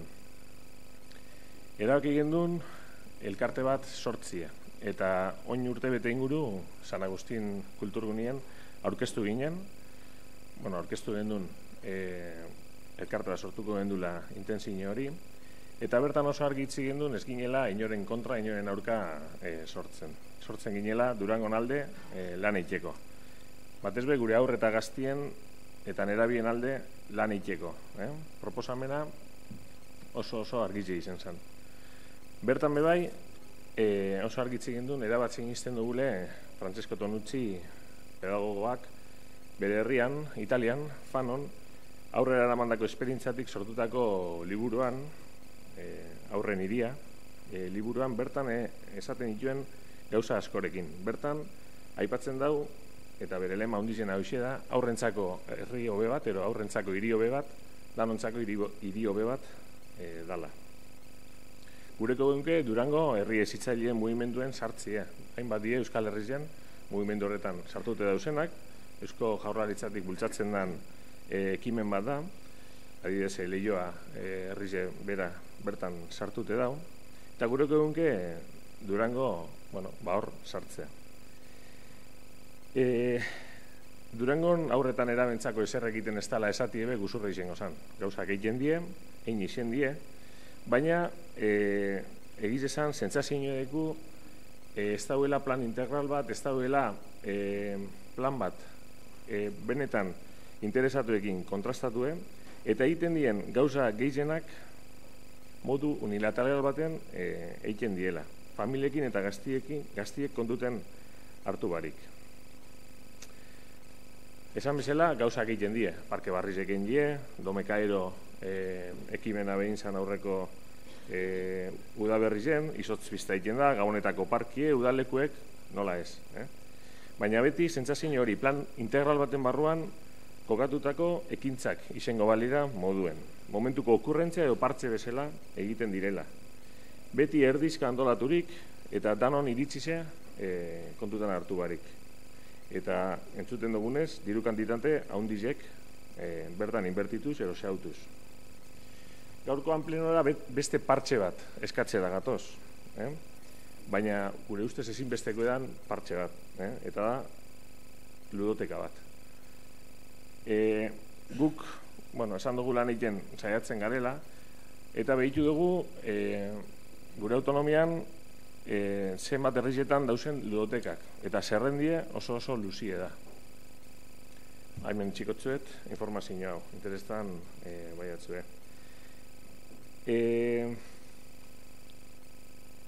Ludoteka bat zehaitik.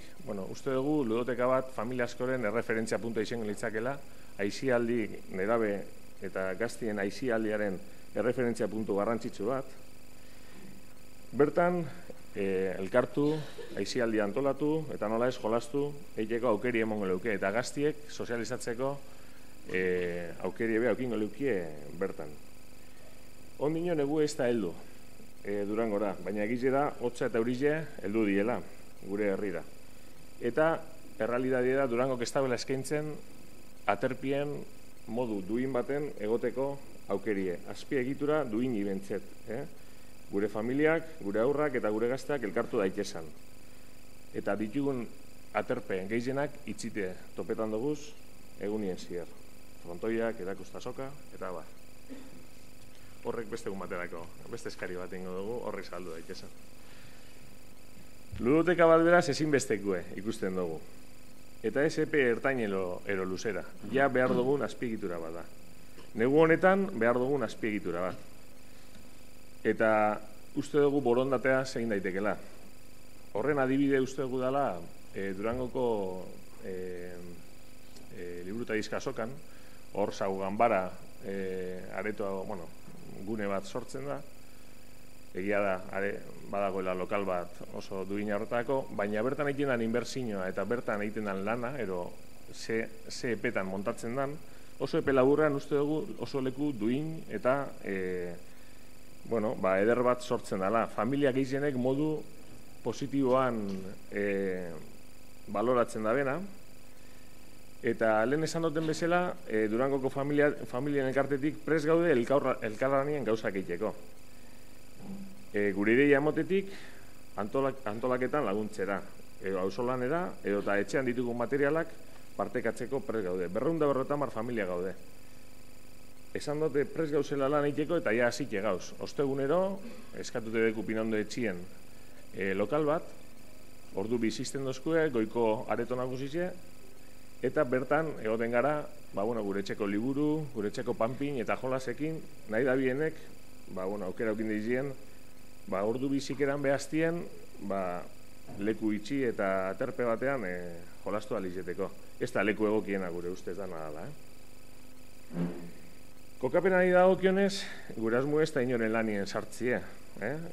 Baina, ezagutzen ditugun udal azpigiturak, utzita dauzen, eraikinetatik, aproposen udaletxonen aurrean dauen korreos eraikina ikusten dugu. Leku, ez dugu ezagutzen barrutik, zakidu zelan dauen be, baina kokapena dagokionez, uste dugu kokapena garrantzia handia dukola olako ekimen batean, horren arrakasta, badakigu ondiela lehen hau bai beste ludoteka batzuk eta ez dabila arrakastarik aukin, ez dakigu zehaiti, baina, uste dugu, importante dela zerbait egite eta arrakasta egingo dagoena. Beraz, guretzako kokapen egokize da, herriaren erdizen, ez da trafikorik, eta uste dugu horrek asko lagunduko leukela. Orduen, esan bezala, guk eskatzen dugu negu honetarako konponbide bat. Eta ez, hauteskundei begira, programetan danok sartuko zuen konpromisu soil bat. Gure aurren etorkizune gaur dalako, eskaria egiten dugu. Eta eskarrak emon etorri dien guztizeri, zikeran leku epel baten arratzaldi pastek aukeri ekin da bielako. Eskerrik asko. Eskerrik asko, zuri.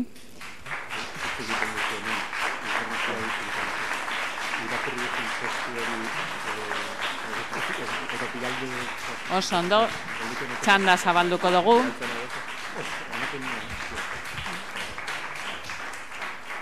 Egon, ez, hor, geldi hor, bada, espodan. Txanda zabalduko dugu, ¿vale? Bueno, Alderdi Sozialista. Eskerrik asko. Bueno, antes de nada, dar la bienvenida a la asociación y agradecer que hagáis esta defensa en primera persona. Bueno, antes de nada tengo que decir que desde el Partido Socialista siempre hemos visto una necesidad de tener una ludoteca en Durango. Por ese motivo, en el 2009 llegamos a un acuerdo con el Partido Nacionalista Vasco y se hizo realidad. Se hizo realidad del 2009 al 2012. Fue una ludoteca, vamos a decirlo, un proyecto que había muchas ilusiones, incluso recursos económicos, con profesionales y además abarcaba diferentes edades. Empezó muy bien, pero con el tiempo fue perdiendo fuerza y acabamos cerrando por la escasez de niños y niñas. Si es verdad que determinadas actividades se pasaron a otros sitios, pues por ejemplo la actividad de cuentacuentos pasó a la biblioteca, la de teatro a San Agustín. Y bueno, a partir de ahí se han hecho diferentes actividades que también agradecemos que se pongan sobre la mesa en diferentes espacios. Partimos de que sí es necesario un plan integral donde se recoja lo que hay y lo que se necesita. Lo vemos bien y es más, para ello se necesita la participación de las personas que estáis aquí, que tenéis un interés. También compartimos el espíritu del texto y quiero resaltar que frases como ayudados por personas, por educadores, en un espacio óptimo para educar en tolerancia, respeto, inclusión, integración. Con esto quiero decir que el sentido del texto también lo vemos bien y sí os vamos a pedir dos temas. Uno es que, visto que ya hemos funcionado con un proyecto que finalmente no tuvo los resultados previstos, queremos llevar a cabo un estudio que nos dé unos datos reales de la demanda que hay. Y también queremos tener un coste económico dentro de lo que es todo el proceso participativo, que también lo apoyamos. Entonces, bueno, sí vemos importante esas dos partes que os digo, saber la necesidad real que tenemos, de qué estamos hablando, de qué edades, qué espacios hacen falta y, por otro lado, qué supone eso. Que, como sabéis, una administración y los recursos de la noche a la mañana tampoco es fácil encontrarlos. Y, bueno, incluyendo eso no tendríamos ningún problema en aceptar. Eskerrik asko, herriaren eskubidea, bai? Bueno, arratsaldeon. Lo primero, bon y etorri, bienvenidos y bienvenidas, y agradeceros por estar aquí, o sea, por tener la valentía de defender una demanda de estas características para los más pequeños y las más pequeñas. Yo creo que poco se puede aportar a la exposición que habéis hecho de la importancia de un plan integral en infancia y adolescencia, que creemos que son los grandes olvidados en este municipio, y en este caso una herramienta que es importante para lo que es la educación, sobre todo los que algunos llamamos en el tiempo libre, lo que puede ser la ludoteca. Para los que somos educadores y educadoras, y de hecho muchos fuimos monitores de tiempo libre, nosotros estas herramientas, ludoteca, espacios de tiempo libre, son esenciales, porque detrás hay un proyecto educativo, hay un proyecto consensuado, hay proyectos autogestionados, cosa que igual fueron una de las causas que la ludoteca anterior del 9 a 12 no funcionó. Creemos que más estudios no es necesario hacer ni perder el tiempo, hay una necesidad, hay una realidad, nos han adelantado el estudio, llevan ya yo creo que más un año, ¿no? Un año dando datos, reuniéndose, organizados en equipos de trabajo, en equipos de diferentes edades, analizando las necesidades y sobre todo preguntando a los y las más pequeños como a los jóvenes. Yo quiero poner en valor esa labor que hicieron tantos clubs de tiempo libre de una manera voluntaria. Pues voy a nombrar algunos: Urquial, Cartasuna, Iñurri, Berbaro. Algunos siguen trabajando, alguna sección de Cruz Roja también estuvo trabajando con el tema del tiempo libre. Quería destacar una de las últimas, Orguinchulo, que fue un proyecto educativo en el que tenía una parte muy importante que era la ludoteca, una ludoteca abierta y gratuita, con gente voluntaria, en la que destinaba su tiempo libre para los demás. Por eso poner en valor y utilizar este momento en el que está reivindicando toda esta gente que estaba detrás. Si algo demostraron estas personas es que la educación informal, y en este caso las ludotecas, es un elemento fundamental en los municipios. De hecho, otros municipios las tienen. Durango no las tiene. Es el momento de tener una ludoteca pública, una ludoteca de acceso universal y gratuito con proyecto educativo detrás. Solicitáis un proyecto participativo, lo apoyamos y nos comprometemos a estar ahí, a aportar nuestra experiencia, nuestro granito de arena y todo lo que sea necesario. De verdad, eskerrik asko por el trabajo. Eskerrik asko zuri, EH Bildu? EH Bildu, bai? Bai, arratsaldeon gure aldetik be guztioi, talde batetik, bai eskertu hemen zauzien guztioi, ze, ikusten da eguraldi eskaza dauela, eta behintzet hemen leku bero bat badauela, gaizkak esan dauez, hemen epeletan zauziela, batzuk animausarie zuen zeme alabekin, eta, hori be, guretzat ez azkenien ona izeten da jendea ikustea, eta ikustea, behintzet, familiak eskaerak deko zuezela, eta ona ekartzen dozu ezela, eta, gure aldetik be postu ikien dozku hemen ikustea, eta ikusten dugune da, ez dauzela bez, espazio estaliak, baina hori da nahantze jungonaz luzetzen. Atzo adibidez, albiste bat irakerri nahuenez, zelan Elherrioko udalak, 7.300 biztanle dekozen udal batek, aurkezten zauen Ametzola proiektua. Benetan, osani flipaute geratu nintzen, ze hona iruditu jaten proiektua, ze azkenien 3 espazioko, 3 espazio hori buruz hitz egiten zauen, alde batetik guraso eta ume txikiak batera, jolastu, batera, ikertu, batera, lan egingo zabien, espazio bat bultzatzen zabien. Bestalde batetik ikasleak, ikasleentzat bebai, errefertzu gune bat egongo zan, hori eskolekaz lan dute. Eta hemen, ezin dugu aztu be, guk Durangon ikasle pilo bateko guzela, ikasgelak demandatzen. Ja, ezke alde batetik dauz, jolasguneak eskatzen da bizen familiak, ikasgelak eskatzen da bizen ikasle gazte, eta ezain gazteak, ze hemen adin guztietako jendeak ikasten dau. Eta beste alde batetik bebai, honek komentatzen zen, gazteak, ez? Azken finean, gazteen inguruko, gazteentzat bebai, aizialdiagaz lotutako ekintzak egiteko be, espazio bat eta guztia egingo zala, parte hartzeagaz. Proiektu iruditu jaten oso ona, eta gustako jaten bebai, Durango nolako espazio bat eukitea. Gero, zornotza bebai ludoteka bat deko, eta joaten bagara ara zelaietara, ikusten dugu, gainera planta bajan dau, dana ikusten da, gabiz 7.300 eta 19.000 biztanleko herri batzuetaz hitz egiten Durango 29.000 dekoz, eta ez dekogu olako ezebez. Eraikin hutsak pilo bat dekoguz, azteko, ospitale zerra, komentatu da bien korreoz, muru eta baserria. Garai jauregia bebai, azpiko planta erabiltzen da, baina erabilera be oso limitatua da. Bestalde batetik, espazio hutzak edo erabiltzen, edo oso gutxi erabiltzen diesenak bebai badeko guz. Pinondo etxea, Euskaltegia azpiko gela, Elkartegia, Landako erakustasoka. Asko, momentu honetan ez dauz erabiltzeko, baina ezin dana da, utzik mantendu gelte bat, beste bat eta beste bat. Ikusten dugunean, behar izanak badauzela. Erabilera gutxi dekienak, Pinondo adibidez, asteburutan ezin da erabili. Elkartegiko, Euskaltegi azpiko gela be, oso gutxitan erabiltzen da. Hemen, proiektu handiak egin biko ziela, adibidez hori Ametzola moduko proiektu bat egiteko, bai, beharko zan, denbora, dirua eta gure dozuen guztia. Baina, gogoa badau, hasi algara dekogu zen espazio guztiak erabiltzen. Eta joango gara gero beste guztia egiten, baina momentuz, erabili aldoguz, badeko guzen tokiak adibidez, Landako erakustasoka. Hori zabaldu, espazioa, eta han, familiak, eurek antolatuko zabiezen, jolasteko tokiak, jende nagusia paseatzeko, gazteak hitz egiteko, espazioak emoten dozkuz, aukera pilo bat. Eta gainera, Durangoko familiak oso ondo esan dabie, eurek auzolanerako prest dauz. Eta aregaz, espazio areri eta beste guztiei bebai, emongo jakin nirten bide oso on bat.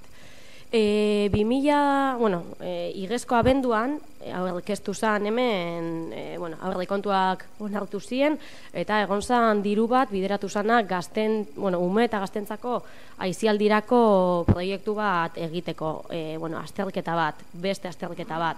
Ja gauz, kasi urtebete pasatu da, eta nik behintzet, nik eta guztiot hemen gauzen guztiok, ez dugu ikusi azterketaren emaitziak. Ontze komentatzen jaku beste azterketa bat egin gure dala, guk esaten dugula ez dala beste estudiorik egin behar, goazen gauza martzan ipinten, eta ostean joango gara ja plan integral bat egiten, baina plan integral bat egin bidogu, baina ezin gara hasi beste ikerketa bat egiten, diru gehiago bideratu, hori dirua ja bideratu aldanien ekintza diferenteak egitera.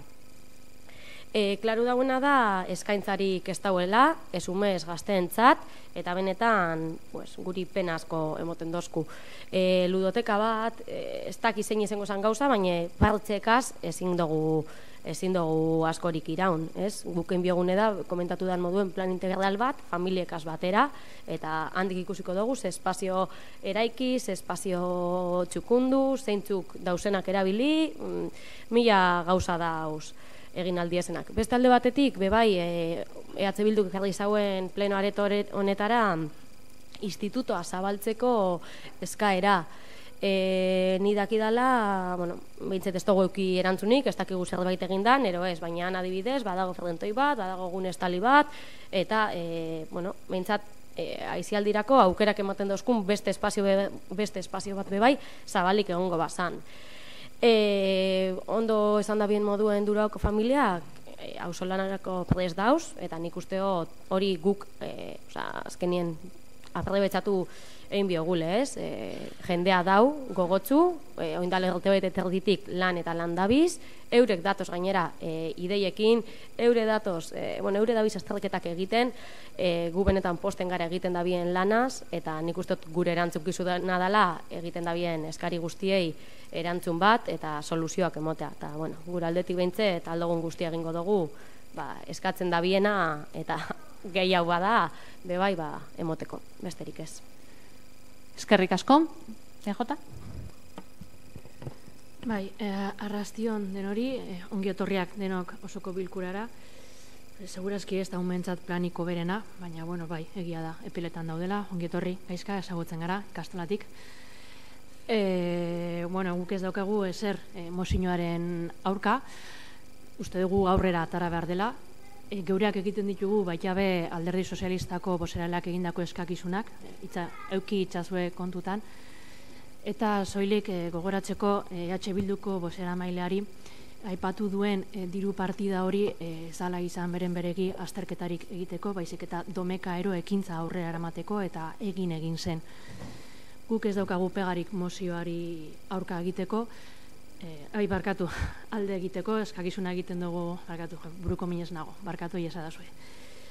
Eta, uste dugu ludotaka jada eukin dugu herrian agian ez ziren gauzak egin modurik onenean, hausnarketa bat egin daiteke zer egin dugun txarto zer egiten duten beste herrietakoek ondo, agian biztanle gutxiago egitea abantaila bada batzuetan guk gehiago ditugulako, baina horrek ez du esan nahi, aurrera egin ezin denik, zeren euki dugu ludoteka bat, ez daukago arazorik beste bat martxan ipintzeko, baina saia gaitezen modu hobeago batean egiten iraunkorra izan dadin denboran eta ez partze bat baizik eta proposamen tinko eta sendo bat. Eskerrik asko. Eskerrik asko zuri, bigarren txanda, Alderdi Sozialista, herriaren eskubidea, bai? Tan solo nada, destacar. Aquí hemos dicho que suele ser complicado sacar recursos públicos, pero bueno, para otras cosas ya tenemos. Para lo que hemos dicho antes de la MTV, de la Vuelta Ciclista a España, tirar edificios privados, para eso sí podemos sacar dinero. Yo creo que es buen momento para dejarse de estudios y centrar toda la energía y todo el dinero en un proyecto abierto, en un proyecto participativo en el que podamos diseñar ese plan integral, no solo o exclusivamente un elemento importante como es la ludoteca, pero diseñar un plan que sirva ya para corto plazo. Y nada, deciros, animaros, que la inacción de determinados partidos políticos nos quite las ganas y la energía de todo el trabajo que estáis haciendo. Aurrera. Eskerrik asko, EH Bildu. Bai, erantzun bat emoteko, 2000, aurre kontuetan onartu zena, bai, izan zen azterketa bat egiteko. Gero beste gauza bat da, Domekaerora bideratu zala. Baina, bai, hemen dau, albisteak dauz. Bueno, baina, zuen perdentzaberdeko bat da, osake, ez dugu lezaten Domekaero, ondo egon zan, jendea pertu zuen, baina izan zan momentuan erabaki zan gauzatxo bat. Hori egin bidana da, benetan plangintza bat egin eta aukerak eskaini. Zabizie, behin eta berriz ezaten, hori dirua ez dauela, ondo ikusi bidala dirua, begiratu, gaztau, ez gaztau, baina ezin dugu gaztu, 900.000 euro publiko gastatuko dugu zela gurea estan eraikin bat botatzen. 1970 gerteko sententzia batek esaten zauena eraikin hori bota inbizala. Jabe batzuk dekosena eta diru publikoaz botako dugune. 900.000 euro. Beitu 900.000 eurogaz, zemat eskaintza eukialgendun aizialdirako. Eta besterik ez, animatzie durauko familiak lanien jarraitzen, ze behin ona zatozi eta gauzatxo batzuk konsegi duten diez, así que animo zoi bai. Eskerrik asko, nire tal ez, egon neuritoketa jatea maitzi, Eagotaren izenean nin neuk, berbaingo dut, ze aipatu izan da ikerketa egiteko dostak izetarako, eta nik neuk emone banez prentzaurreko gaxe, nik gogoratzen da, zeintzu ziren nire berbak, baina ni erantzuleanaz nire berbakaz, ez edabidek esaten da benagaz. Naizte beste batzuk esan nahi da bena. Nik esan nahi nebana, eta esan nebana, izan zan, aztertu egingo gendula, zein zan egoera, eta martxan jarriko gendule proiektu bat. Hori esan neban. Gainerakoek zer idatzia bien, hori ez da nire erantzukizuna. Eta argi eta garbi dinot, eta ganera gehiago esango dut. Ikerketara bideratu eskero, edo hori agertu izan eskero aurrekontuetan, ezinezkoa izango litzeke aldatzea inolako arrastorik itxigabe. Eta nik, gonbidapen egiten dotzuet, arrastori topatzeko eta frogatzeko esaten dozuena. Ni oso argi deket horretara izan zala, beraz, ez dakoet inongo bilurrik puntu horretan. Bestalde, kuriosoa iruditen jate, aipatu izaten dan hori guztia diruarena, ez dakizer, badakizer, eskatuko neuke, BH Bildu, beste mozino batzuetan eskatzen dauena, kasu honetan be, eta erderaz irakurriko dut, informar a la ciudadanía de Durango de cuándo, cómo, con qué proyecto y con cuánto dinero se va a realizar dicho proyecto. Hau da, proiektu batzuetarako importantea dana, beste batzuetarako antza ez da importantea. Guk uste dugu prozesu parte hartzailea proposatzen dozuela, eta prozesu parte hartzaile horretan aurrera egitea inongo pegarik ez dago, baina prozesu parte hartzaile horretan erabakiak hartzeko orduan, jakin behar dugu, zer dagoen, zenbat diru kostutan dagoen, zelan egingo dugun, eraikina zen izan leiken, zelan dagoen eraikin bakotxa, eta hori guztia kontuan hartun da, erabaki hartu, besterik ez, hori da eskatzen duguna. Eta prozesu parte hartzaile horren barruan egitea posible dela uste dugu, besterik ez. Orain baitxan da, maitzen da. Oso labur, bale? Bai, alde batetik lehenengo da eskerrak emon, alderdi hartu duzuen, zelan hartu duzuen ikusik gure proposamena, ena sartuko alderdien arteko burruka, ez da gure papela gaurkoen. Bai esan gureko neuke, 2009-tik 2012 martxan egon zan ludotek horren erabiltzailea izen nintzela, 7 semana ez, 3 semana dekuaz, bat 7 urtekue, eta bertako erabiltzailea izen nintzen. Eta benetan, txiketan be, neguen aukitzi espazio bat nora joeteko, eskertzen. Nik ena sartuko honi, zehaitik zuen arrakastarik aukin, ero ez da nire kontue. Eta bestetik, ondo dau, estudizioek eitie, behitzi ez egin daiteken, baina ameneko guzen umiek, 3 urtekuek, esaiozu eurei estudizio bat ingo dela, sartuko gure programetan, eta urrengo, esan gurot, agian ordureko ja, eskatzuko dabe, ez bestera bateko infrastrukturak, eta upe bai, ez da, ja asiloak eskatzen egongo gara. Eskerrik asko da hori. Zuri.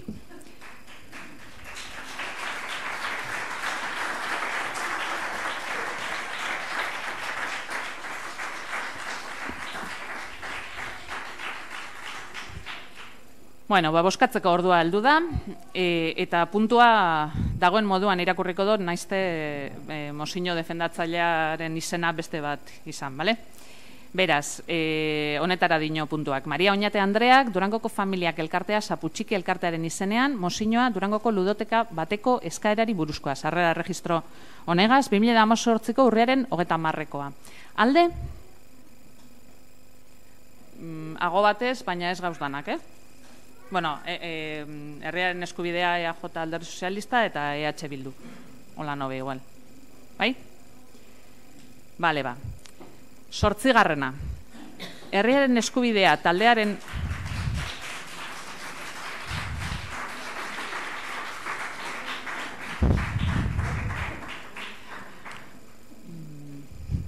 Aurrera egingo dugu. 8.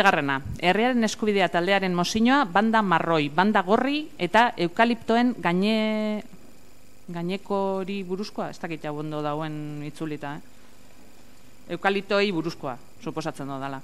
Sarrera registro honegaz, 2018ko urriaren 30-koa. Aurrera, mesedez. Bueno, hoy traemos aquí una moción para hablar de una enfermedad que estamos viendo en nuestros montes.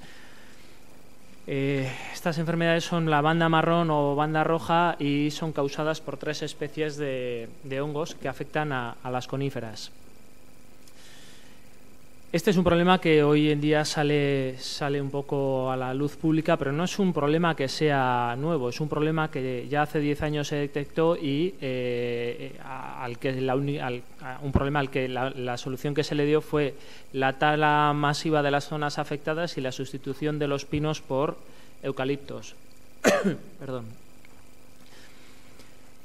Sabemos que la aparición de estas enfermedades comenzó dañando los pinos de la comarca de San Sebastián, se fue propagando por el resto de Guipúzcoa, que es el territorio más castigado por esta epidemia, y que ha alcanzado ya a Vizcaya y en menor medida a ciertas partes de Álava.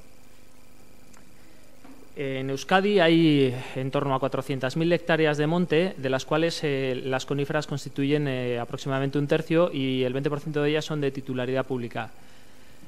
Digo esto porque la situación forestal actual de montes infestados por estas enfermedades no es fruto de la casualidad, es fruto de unas políticas de gestión para el beneficio rápido de las empresas privadas en lugar de para el beneficio público de la ciudadanía. Y fruto de estas políticas sufrimos estas plagas. La solución que se nos está planteando ahora mismo viene a ser la fumigación indiscriminada con óxido de cobre mediante fumigación aérea.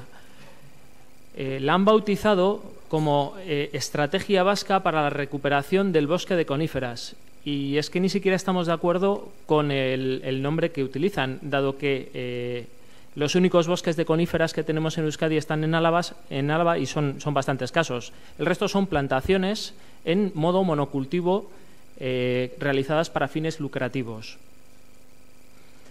Como decía, la solución que plantean pasa por la fumigación indiscriminada aérea de óxido de cobre. El óxido de cobre es claramente perjudicial para la salud y para el medio ambiente y tiene unas restricciones muy grandes para su uso por la catalogación que tiene a nivel europeo y por que está demostrado que tiene unos efectos malos y peligrosos muy duraderos, sobre todo en los medios acuáticos. Hay un determinado reglamento de la Unión Europea, el 2015-830, que dice que esta sustancia es muy tóxica para los organismos acuáticos y supone un peligro agudo y crónico para el medio ambiente. Además, aconseja que se evite su liberación al medio ambiente y, en caso de vertido, se recomienda mantenerla alejado de las aguas superficiales y subterráneas y retener y eliminar el agua de lavado contaminada.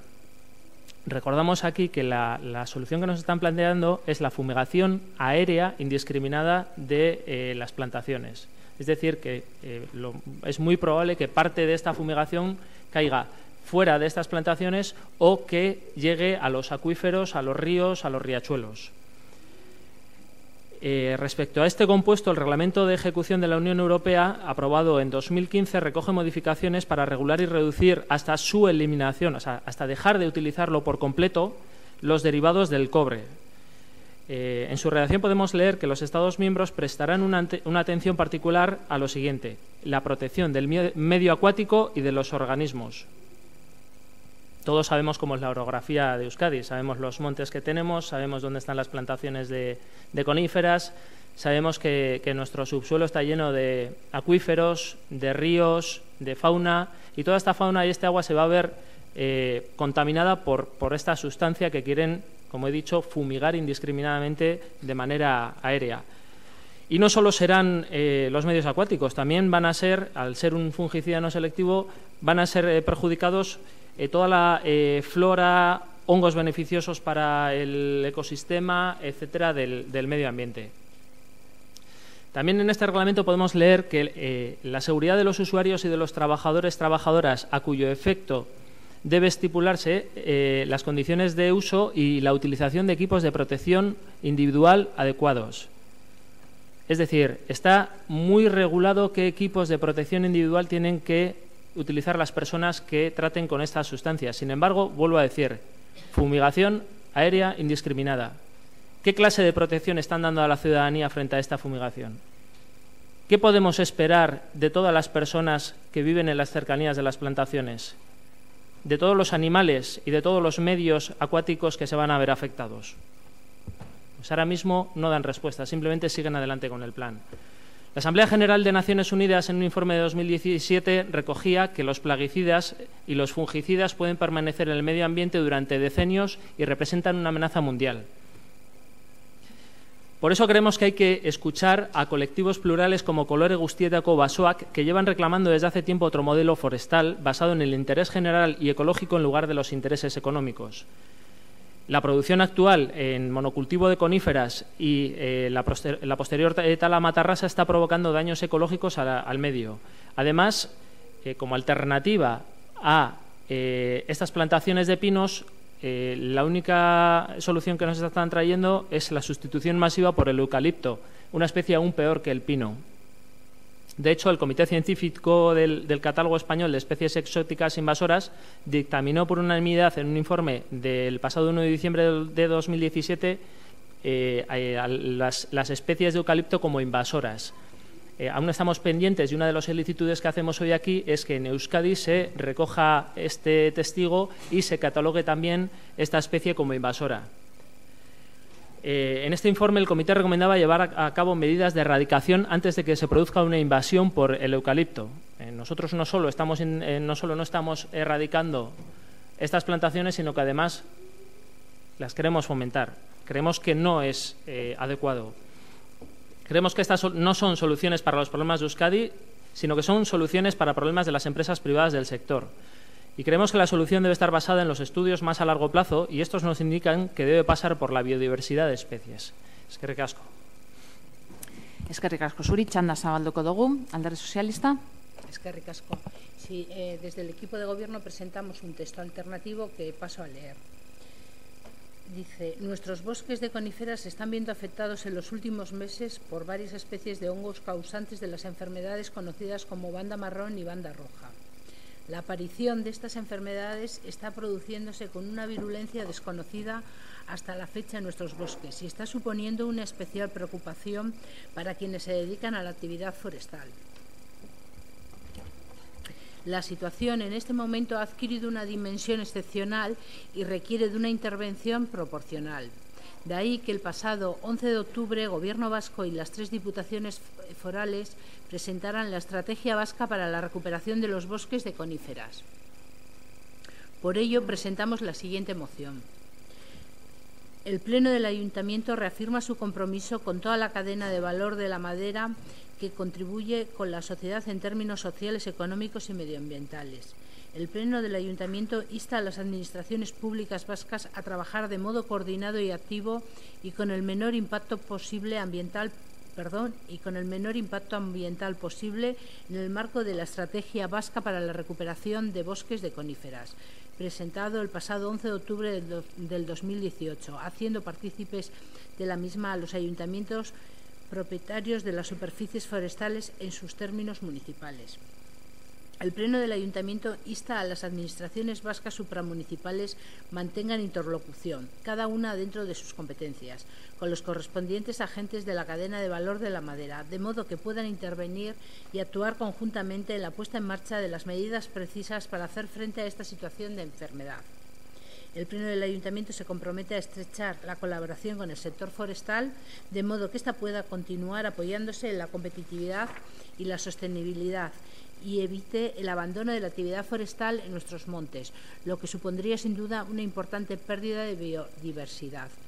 El Pleno del Ayuntamiento insta a las Diputaciones y al Gobierno vasco a que continúen trabajando en el estudio y experimentación de cara a la búsqueda y aplicación de los tratamientos y protocolos más efectivos que prevengan la extensión de la enfermedad y la recuperación de parcelas ya afectadas. En este sentido, ofrece a la Diputación Foral de Vizcaya las parcelas forestales de titularidad municipal para que puedan utilizarse como parcelas experimentales en los casos que fueran precisos. Y el Pleno del Ayuntamiento insta a que en los casos en que sea preciso o conveniente sustituir plantaciones de coníferas, siempre bajo la supervisión y criterio del personal técnico foral, se fomenten las repoblaciones forestales que consigan aumentar la diversidad de nuestro paisaje, impulsando una clara gestión forestal sostenible y evitando la erosión de los suelos. Eskerrik asko. EH Bildu? Bai, arratsaldeon guztioi. Bueno, lehenengo eta behin irakurketa orokor bezala EH Bildutik esan behar duguna da, argi geratzen dela, banda marroi edo banda gorriaren gaitza dela eta pinuek pairatzen duten gaitza dela eta agerian geratu dela eredu baten porrota. Eta hori mahai gainean jarri bida eta holan esan behar da, ez? Basogintza eredu baten porrota. Eta eredu hori izan da monokultiboaren eredua, ez? Bereziki insignis pinuaren monokultiboaren eredua. Arrauz guztiak basogintzan sartu direlako otsaran bakar batean. Eta, arrauz guztia otsaran batean sartzen direnean eta apurtzen baldin badie, arrauz guztizek barik geratzen garelako. Eta hori da gertatu dena basogintza eredu honekin eta pinuarekin, bereziki Bizkaian eta Gipuzkoan. Eredu horren ezaugarri nagusiak zirelako, pinuak landatu, askar hasten zirelako, askar moztu alzirelako eta askar dirua bildu alzirelako. Pinuak izan dira, gure nekazalgunean, beste gune batzuetan edo beste atal batzuetan egon diren preferenteak. Baserritarrek erosi dituzten preferenteak izan dira pinudiak. Pentsatzen zutelako, epe motxean, etekin ekonomiko ondizek atera al zituztela. Eta horregaitik, gure mendiak pinuaz bete izan dire azken hamarkadetan. Baina eredu hori porrota egin dau. Eta momentu hona da, lehenengo eta behin, onartzeko porrota egin dauelako, onartzen ez badugu porrota egin dauelako, jarraituko dugula arazo berdina errepikatzen behin eta berriz, eta eredu hori porrota egin dau. Eta hortik aurrera beharrezkoa den eztabaida zabaltzea, zein da behar dugun basogintza eredua. Ahaztu barik, basogintza eredu batek daukan bioaniztasunarekin, biodibertsitatearekin daukan lotura eta garrantzia ingurumenarekin azken finean. Hori lehenengo irakurketa bezala eta guretzako mahai gainean jarri behar dela. Egia esan da ere, esan behar da Durangon gauzak ez direla aintzarto egin. Durangok badaukalako mendi publiko nahikotxo eta hori eredu hon bada, mendi publikoa mantentzea eta badaukogu. Eta hor ez delako monokultiboaren aldeko apustu sutsu bat egin, bereziki azken urteetan, aniztasuna bilatu delako, eta eredu nahiko jasangarri eta ingurumenarekin nahiko onuragarria martzan jarri delako. Naiz eta aurkeztu duzuen testu alternatiboarekin apur bat despistaute gaude. Zer hor ez dakit benetan eta ontxe azalduko dut ze puntuak bereziki harritzen gaituzte. Egiten ari garelako gauzak nahiko ondo eta bapatean irakurri dugulako udal lurzoruak eskainuko direla plagizidekin esperimentuak edo azterketak egin ahal izateko. Gure mendi publikoetan egiten ari garena ondo dagoela da, eta da nahasketa edo aniztasuna bultzatu koniferak bai, baina bertoko beste espezie batzuekin eta koniferak mozten diren einean bertoko beste espezie batzuk sartu. Eta hori da eredua guretzako eta egin behar dena, eta ez hemen 5. puntu honetan agertzen dena ontxe azalduko dan bezalaze. Hori baino lehen, baina nuen azaldu zein dan guretzako orain dagoen arazoa. Ze Durangon gauzak nahiko ondo indira, eta arazo hau mendi publikoetan, pribatuen beste gauza bada, baina mendi publikoetan ez da hain larria, baina, klaro, fumigazioaren irtenbide honekin bai ekarri digute gure eskualdera eta gure herriare ere arazoa. Toxiko den osagai kimiko bategan, kobre oksidoarekin fumigatu nahi gaituztelako. Eta esaten dut gaituztelako guztiei. Ze hemen pinuak, hemen basoak bertan dauzelako. Ze olako frogak edo olako kimikoak edo olako plagizidak erabili direlako eta adibide bezala ekartzen digute Txile edo Zelanda berria. Claro, handauz baso zabalak, handauzen kilometro eta kilometrotako lurzoruak, lurreremuak pertsona barik. Baina hemen ez, hemen basoak, hemen bertan daude. Gure orografia zeharo ezberdina da, ez deko zerikusirik Txile edo Zelanda berriarekin. Eta etzarrago, hemen errekak bertan daude, eta hemen bertan dauden erreka horietako ura kontsumitzen ditugulako. Durangon bereziki, Mañaria erreka eta oizen dauzen putzuen edo zundaketatik edaten dugu ura. Plagizida hau bereziki kutsakorra da urentzako. Hori aztertu inda benetan? Hori aurre ikusi egin da? Ez da aurre ikusi, inundik inora, besteak beste, ez dauzelako momentu honetan, mai gainean beharrezko diren ingurumen azterketak hori aztertu ahal izateko. Beraz, kontuz, badakigulako lobia, basogintzaren lobia oso potentea dela, arazoa oso larria dela, eta bat-bateko erantzuna bilatzea gaitik, uste dugu, persipitatzen ari garela eta kontuz ingurumenean eta pertsonen osasunean erakarri aldituen ondorioekin.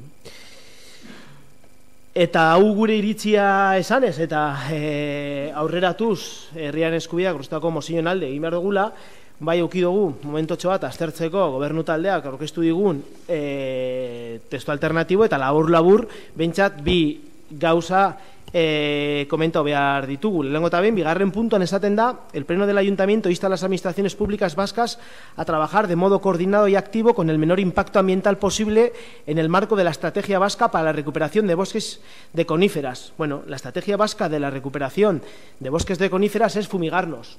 Ya sé que lo ponéis de otra manera, estas cosas sabemos que se hacen en política, poner nombres rimbombantes, pero la estrategia vasca a día de hoy, aprobada en las diputaciones, es fumigarnos con óxido de cobre.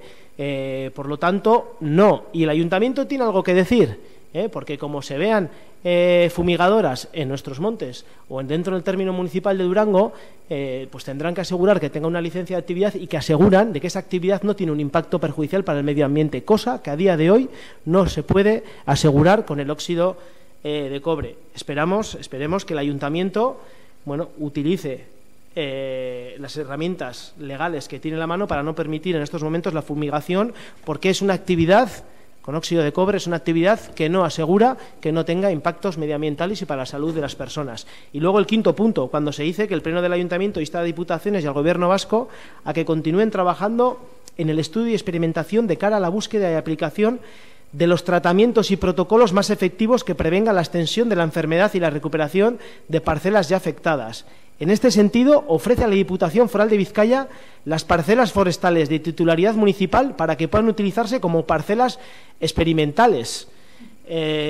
Nos quedamos, lo hemos dicho anteriormente, con muy mal cuerpo, porque se están haciendo bien las cosas en la política forestal, en el monte público, en el término municipal de Durango, aprovechando la corta de pinos para meter otra serie de especies de arbolado autóctonas. Eso es lo que hay que hacer y no ceder para que experimenten con óxido de cobre, porque a día de hoy esa es la solución que está puesta encima de la mesa desde las diputaciones. Por lo tanto, experimentos con gaseosa, por favor. Eskerrik asko. EAJ? Bai? Bai, Alderdi Sozialistako bozeralaek esan duen bezala, mozio ordezko mozio bat daukagu eta lan irakurri egingo dut bere osotasunean eta ez norberari interesatzen jakon punto edo komar arte soilik. Azken hilabeteotan gure konfitera basoak onjo batzuen kaltea jasaten ari dira. Banda marroia eta banda gorria izenez ezagutzen diren gaixotasunak eragiten dituzten onjoak hain zuzen ere. Onjo hauek orain arte ezagutu ez dugun indarrez ari dira kaltetzen gure basoak, eta halaxe baso jardueretan ari direnak benetan kezkatuta daude. Egoerak bere biziko dimentsioa hartu du eta esku hartzea ere era proportzionalean gauzatu beharra dago. Halaxe, iragan urriaren 11an Eusko Jaurlaritzak eta 3 foru aldundiek konifera basoak berreskuratzeko euskal estrategia aurkeztu zuten. Horrexegatik mozioa aurkezten dugu. 1. Udaleko osoko bilkurak bere konpromisoa berresten du zurgintzaren baliokate guztiarekin, bere biziko balore ekonomiko eta ingurumenekoa duelako gure gizartean. 2. Udaleko osoko bilkurak herri administrazioei eskatzen die lanean jardun dezatela, era koordinatu eta aktiboan eta ahalik eta ingurumen inpaktu gutxienarekin. Iragan urriaren 11an aurkezturiko konifera basoak berreskuratzeko euskal estrategiaren esparruan eta era berean basoa azalerak dituzten gainerako udalei ere halaxe egin dezatela eskatzen die. 3. Udaleko osoko bilkurak udalerriaz gaineko erakundeei eskatzen die bakoitzaren eskumenak aintzat hartuta harremanetan jarrai ditzatela zurgintza kateko eragilekin gaixotasun larri honi aurre egin behar diren neurriak elkarlanean abian jarri ditzaten. 4. Udaleko osoko bilkura konpromisoa hartzen du basogintza sektorearekin lankidetza estutzeko beti ere lehiakortasun eta jasangarritasun irizpideen jarraipena ahalbidetzeko eta gure basoetako jardueraren abandonua saiesteko. Honek izugarrizko kaltea ekarriko liokelako gure bioanistasunari. 5. Udaleko osoko bilkurak Eusko Jaurlaritzari eta aldundiei eskatzen die ikertzen eta dagozkion tratamenduak eta protokoloak bilatzeko lanetan jarraitu dezatela gaixotasuna prebenitzeko eta dagoeneko kaltetuak dauden basoak berreskuratzeko. Halaxe, udal jabariko basoak Bizkaiko Foru Aldundiaren esku uzten ditu hala beharko balitz ikerketa lanetan erabili daitezen. 6. Udaleko osoko bilkurak eskatzen du koniferoen landaketa ordezkatzea egoki iristen den kasuetan. Beti ere, aldundiko pertsonal teknikoaren ikuskaritzapean eta iritzipean. Gure paisaiaren anistasuna hobetuko luketen baso landaketak bultzatu daitezela. Baso kudeak eta jasangarria sustatuz eta lurren erosioa saiestuz. Eskerrik asko. Eskerrik asko zuri eta txanda hau izteko herriaren eskubidea. Analizando la moción que nos han presentado, nos parece grueso también algunos puntos, nos sorprenden otras cosas. Como ya se ha dicho, afortunadamente en Durango se están haciendo cosas bien, se está haciendo una sustitución progresiva de las coníferas por especies autóctonas, además no se está haciendo a matarrasa, lo cual es bastante perjudicial para el suelo y por eso nos sorprende, si cabe más, cosas que aquí aparecen. Cabe decir que donde dice que se busca el menor impacto ambiental para nuestras plantaciones y para nuestro medio ambiente, nosotros lo tenemos claro. El menor impacto ambiental pasa por una transición hacia la biodiversidad y no por la fumigación aérea indiscriminada de un fungicida que ha demostrado ser muy perjudicial para la salud, para el medio ambiente, para los acuíferos y de muy larga duración. Si esto lo sabemos, no entendemos cómo se puede seguir defendiendo la fumigación frente a otros modelos que nos ofrecen muchas más ventajas, pero sobre todo que nos protegen de efectos adversos. También decir que, por supuesto, estamos que queremos defender y estamos a favor de defender la actividad forestal y evitar el abandono de los montes. Pero es que la realidad hoy en día nos está llamando a la puerta. La caída de los precios de este tipo de maderas y la llegada de estas enfermedades, que como hemos dicho, no son nuevas. Hace ya 10 años que se instalaron en nuestras plantaciones y que las estamos sufriendo porque no han tenido una gestión adecuada. Todas estas cosas nos están llevando a que la viabilidad económica tiende a desaparecer o sea nula. Por eso creemos que el futuro debe apostar por unas plantaciones que generen una biodiversidad, que como se ha dicho aquí, no pongamos todos los huevos en la misma cesta. Debemos tener plantaciones diferentes, de diferentes maderas, con diferentes productos, para que en caso de que suframos este tipo de inconvenientes, sigamos teniendo unos réditos y unos beneficios. También nos gustaría saber, que me he quedado un poco perplejo, cuando han dicho que ponen a disposición para la experimentación las parcelas de Durango, exactamente a qué se refieren. Si es que lo que se están refiriendo es a que van a dejar que nos fumiguen las parcelas en Durango, que nos fumiguen de forma aérea con óxido de cobre, exactamente, si es esto, nos gustaría saber qué protecciones van a presentar de cara a la ciudadanía, de cara al medio acuático, porque sabemos que es muy complicado, por no decir imposible, que el medio acuático y que las personas no resultemos afectadas. Y en un sitio donde tenemos la calidad del aire que tenemos, pues nos parece, si cabe, echar más leña al fuego. Creemos que han decidido, en este caso, hacer el trabajo de las empresas privadas y como bien han puesto ellos la palabra, experimentan en las parcelas públicas. Pero experimentan en las parcelas públicas para buscar un beneficio para la empresa privada. PNV y PSOE plantean más de lo mismo. Vuelven a pecar de lo que hicieron hace 10 años. Nada de reorientar ayudas, unas ayudas que ya existen, ni de priorizar estas ayudas a la plantación de especies de conservación. Siguen adelante con un plan para envenenar nuestros montes y nuestros ríos y seguir manteniendo un negocio de madera de baja calidad en vez de una transición hacia otro tipo de negocios en nuestros montes. Ni la fumigación, que no ha demostrado su eficacia, ni la plantación de eucaliptos, como ya se está dejando entrever, son una solución viable, ni a corto ni a largo plazo. La solución debe venir por la biodiversidad y por la recuperación de especies autóctonas, porque incluso los estudios económicos han demostrado que hay cultivos, plantaciones mucho más rentables y mucho más seguros, pero basados en la biodiversidad y no en la fumigación, ni en la introducción de especies invasoras. Eskerrik asko. Eskerrik asko zuri. Bigarren txandan sartuko gara. Oker Espanau. Alderdi Sozialista. Sí, muy brevemente decirle al representante de H. Bildu que en el punto número 5, cuando habla de las parcelas forestales de titularidad municipal que puedan utilizarse como parcelas experimentales, también lo dice bien claro en los casos que fuera preciso. Es decir, que si no es preciso, que no es necesario, pues nada, pues lo especifica. Con lo cual... Eskerrik asko. EH Bildu. Oker Espanau. Bai, ez? Bai.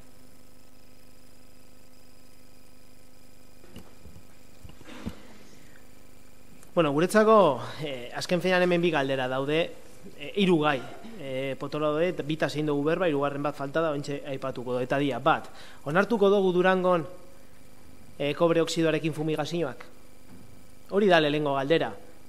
Lehengo mozinoan, herriaren eskubideak aurkeztutako mozinoan, oso argi esaten dau, ezetz.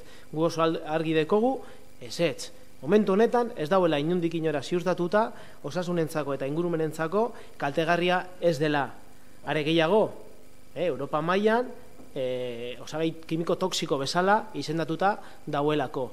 Berez, hori da gure eskuetan, onartuko dugu Durangon fumigazioak? Eta ez dute, eta zuen mozioa irakurrita ematen dau, baietz. Zuek esaten dozuen estrategia vasca para la recuperación de bosques de coníferas, momentu honetan hori da. Ez dauelako beste irtenbiderik edo beste soluziorik momentu honetan maigainean fumigazioa baino. Beraz, alde zauzie, fumigazioaren alde zauzie. Bigarren galdera, jarretzen dute zalantza berdinarekin. Euskeraz irakurriko oinguan bosgarren puntu hori. Alase, udal jabariko basoak Bizkaiko Foru Aldundiaren esku uzten ditu, ala beharko balitz, entonazio berezia jarri duzue bisek esaldi honetan, ala beharko balitz, beraz, beharko balu, bai, ikerketa lanetan erabili daitezen. Lehenengo eta behin, ez da beharrezkoa. Huez gabiz hori egiten, udal jabaria diren lurzoruetan, pinua, koniferak mozten direnean, ari gara bertoko zuhaitz autoktonoak landatzen. Beraz, aldatuko dugu egin arte ona izan diren basogintza politikak, benetan, askotan, zuen nagusiei kasu egiteagaitik frenadas paso egiten zarete, benetan. Gu Durangon ez gabiz hau egiten. Azken finean, esaldi hau guretzako beste zentsua deko, eta zentsua da, alase, Durangoko herritaren osasuna Bizkaiko Foru Aldundiaren esku uzten du hala beharko balitz ikerketa lanetan erabili ahal izateko. Durangarren osasuna nahi duzue fumigazioaren eta Bizkaiko Foru Aldundiaren eskuetan ustea momentu honetan. Eta hirugarren galdera, ez dugula aipatu, baina uste dut be jarri behar dela. Espero dezagun, azken irten bidea ez izatea pinuaren ordez eukaliptu jartzea. Hori bai delako oso kaltegarria ingurumenentzako. Eukaliptua monokultibo bezala, pinu baino kaltegarria delako, ur askoz gehiago behar duelako, zikatu egiten duelako inguru osoa, ingurumen aldetik askoz kaltegarria izanik, eta eraberien ere zuteak eraginteko potentzialidadezko zaundia dituztelako eukaliptuak. Eskerrik asko. EAJaren txandan nik neuk berba ingo dut. Eta galderei erantzuna emango dutziet. Zergaitik, EH Bilduri gustau jeiako la ceremonia de la confusión, inoz aipatu izan dut. Eta la ceremonia de la confusión horretan, nahastu egiten dau, betiko legez, boseraleak, kokteleran sartu egiten dauz gauza batzuk, besteak erdi egiak, erdi guzurrak, eta tita, sakatu botoia, eta ala. Egurre Julian. Kobrerekin fumigaziorik, kaldegarria da neinean, kaldegarria da, ze azterketa dago, beraz, kaldegarria izan da, diputazioak hori kaltegarria izan da, benetan egingo dau. Hori da galdera. Eta egitekotan, eta kaltegarria baldin bada, eta hori edonolako legeria, Europa mailakoa, Estatu mailakoa, autonomia erkidego mailakoa, edo lurralde historikoko mailakoak, hautsi egiten badau, ez udal honek, edo zein udalek. Eroango leuke asunto hau, eroan beharreko auzitegira. Dudabarik eta zalantzabarik. Baina, Gustavo egin jatzue, behin eta barriro kaltegarritasun hori, eta ez dakizer, eta osasuna, nastea kontu guztietan. Bueno, ondo dago, baina esan beharra dago. Hori, edo nolako legeria hautsi eskero, ez udalonek, edo zein udalek. Bigarrena, beharrezko baldu diputazioak, bazuk zeuk, erantzuna mondotzezu galdera honeri. Kokteleraren barruan hori bai, baina erantzuna mondotzezu. Hau da, beharrezkoa da, 10 urteetan primeran egin direz gauzak Durangon, ez dakizer, hau bestie, beharrezkoa da? Ba ez, argi dau. Beraz, beharrezko da hori, beren beregi dago sartuta, bueno, zuek pentsatzen dozue, hemen mozinoak, jatorrizko mozinoa, beren beregi eginda dagoela Durangorentzat, ez da? Ba ez, eta hau ez dago beren beregi egina Durangorentzat. Beraz, behar bada hori, logikoa da, guretzat, beren beregi jarrita egotea. Hain zuzen, be. Beraz, ondo egindako gauzak mantendu egingo dira. Zergaitik dago ondo eginda. Eta hori ez tozu esan, beste nosbait esaten dozue kudeak eta txarra, o bestea, kudeak eta hau, antzadanez ederra izan da. Bueno, esan beharra dago. Eta 3, eukaliptoarena. Bueno, kuriosoa da plen honetara hori ekartea. Ze erantzun hori, irigintza batzordean emonda dago. Azken irigintza batzordean. Barriro be galdera hori ona ekartea da demagogia hutsa egitea. Eta hori, EH Bilduk badakigu ederto baten egiten dauela, baina holan da. Demagogia hutsa, erantzuna emonda dago, teknikariak horretara azaldu dago, eta jasota dago aktan. Beraz, besterik ez, 3 galderak erantzun da. Txanda amaitzeko herriaren eskubidea. Sí, bueno, intentaré ser breve. Porque la gente sepa un poquito también que cuando se presenta una moción alternativa, digamos que se vota otra cosa que lo que se presenta inicialmente, es decir, que no se está de acuerdo con lo que planteamos, que es que el Ayuntamiento inste al Gobierno vasco a desistir de la fumigación de óxido de cobre, a utilizar el óxido de cobre en las parcelas de Durango, a elaborar un plan de plantaciones públicas para sustituir las coníferas por bosque o por especies autóctonas. Instar a hacer un plan que pueda generar una biodiversidad, algo que ya se está haciendo en Durango, pero que queremos que se extienda por todo Euskadi. También a rechazar la plantación del eucalipto, no solo aquí, en todo Euskadi. Y a poner en marcha a incluir el eucalipto como especie invasora para que en todo el territorio de Euskadi no se pueda utilizar la plantación de este árbol tan perjudicial para los ecosistemas. Esto es lo que proponemos y esto es lo que nos traen algo alternativo. Decir también que, si es necesario, van a permitir aquí o en los límites de Durango que se fumigue con cobre y que podamos estar perjudicados por él. Pues parece que sí. En nuestra comarca ya sabemos que tenemos una calidad del aire bastante mala. De hecho, el Ministerio de Medio Ambiente dice que, entre otras cosas, respiramos amoníaco, benceno, cianuro de hidrógeno, metano, óxidos de azufre, cloro y compuestos orgánicos, dióxido de carbono, cadmio, monóxido de carbono, óxido nitroso y óxidos de nitrógeno. Y esto que sepamos. Y a esto quieren añadir óxido de cobre, que es altamente perjudicial. ¿Y quién lo dice? Pues lo dicen muchos expertos, entre otros profesores, profesoras, licenciados, licenciadas, ingenieros, ingenieras y un sinfín de personas que trabajan en la Universidad Pública del País Vasco en temas relacionados con forestales, medio ambiente, ecología. Nos lo están advirtiendo. Y yo me hago una pregunta. Voy a replantear la pregunta que se ha hecho aquí. Y creo que la pregunta más correcta es que, sabiendo que es perjudicial porque nos lo están advirtiendo, sabiendo esto, ¿vamos a permitir que en Durango se nos contamine con este fungicida? ¿Este pleno lo va a permitir? Pues nosotros creemos que no debería. Dicho esto, decir que con esta decisión el Gobierno vasco y las diputaciones forales demuestran que solo quieren favorecer sus intereses partidistas, anteponiendo los intereses económicos del lobby maderero al interés general de la ciudadanía y del medio ambiente y creando un gran perjuicio ecológico.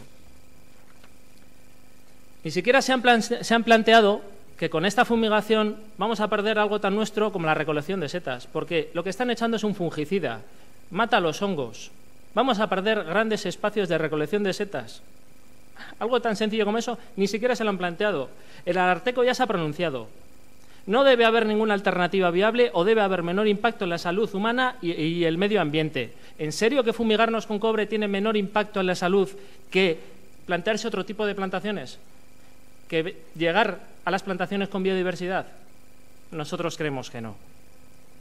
Han elegido la salida más fácil y la más barata, sin ni siquiera pruebas de que funcione y sin proteger la salud de la ciudadanía, como vienen demostrando en los últimos tiempos, y sin mirar los efectos que producirá al medio ambiente.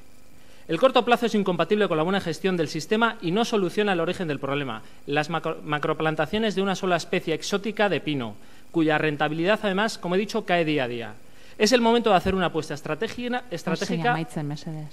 para definir y apoyar el monte que queremos para nuestro futuro, una diversificación forestal y basada en la biodiversidad, basada en maderas de calidad, con mayores valores añadidos y nuevas formas productivas. Es el momento idóneo para apostar por la biodiversidad en las plantaciones y crear un sistema más rentable económicamente y menos vulnerable a plagas, bien sean, como en este caso de hongos, o bien sean plagas de determinados intereses económicos que también azotan nuestras plantaciones y nuestros bosques. Eskerrik asko.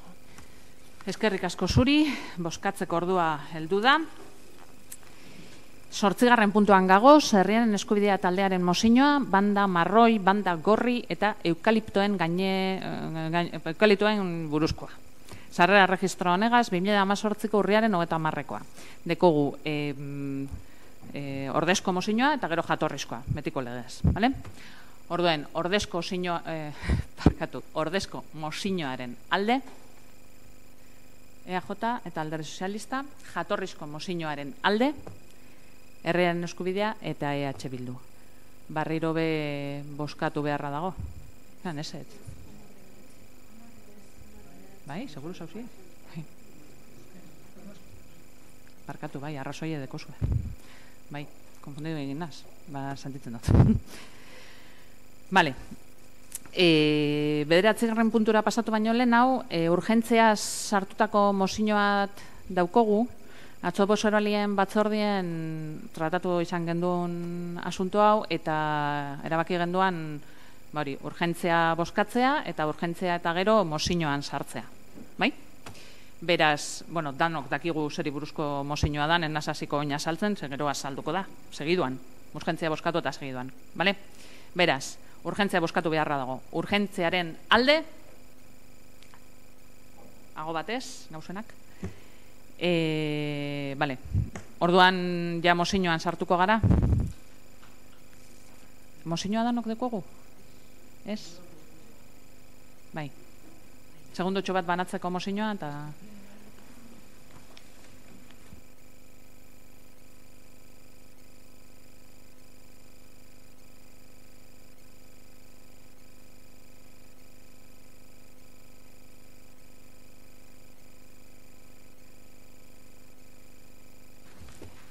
Vale.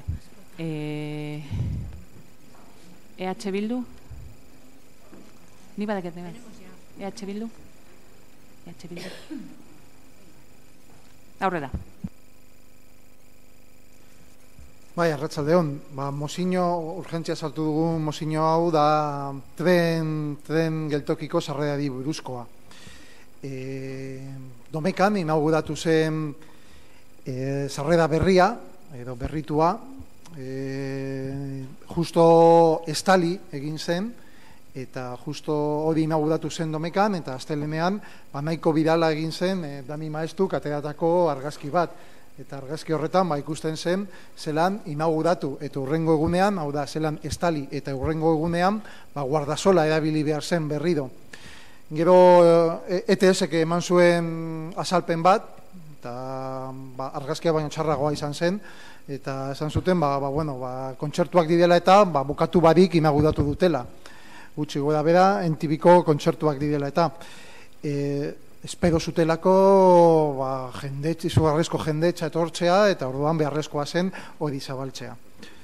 Historia luzea dauka sarrera honek eta geltoki honek. Hau da, historia luzea eta txapuzen historia bat izan da.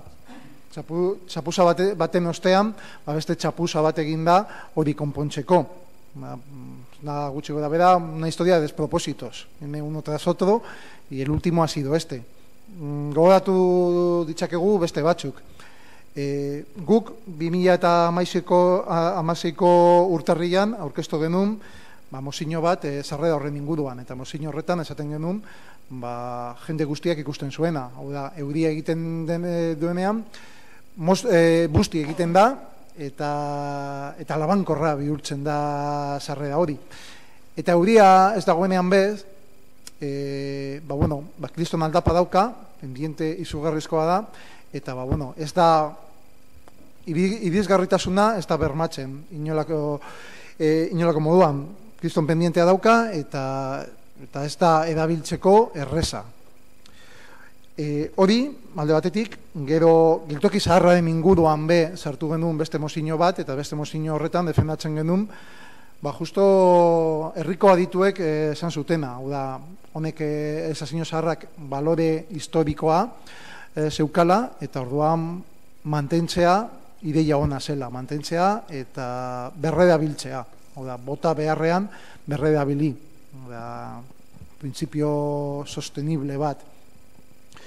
Guk geneukan proposamen batzuk horren inguruan. Coworking espazio batzuk sortu, kooperatiba eta gazteentzako proiektu berritzaileak martxan jartzeko, eta gure proiektua luzodo horretan parke bat egitea denez, justo parke horri zerbitzua emateko, hori zen gure proposamena. Horren kontra egin zuen gobernu taldeak, aurrekoaren kontra bai, eta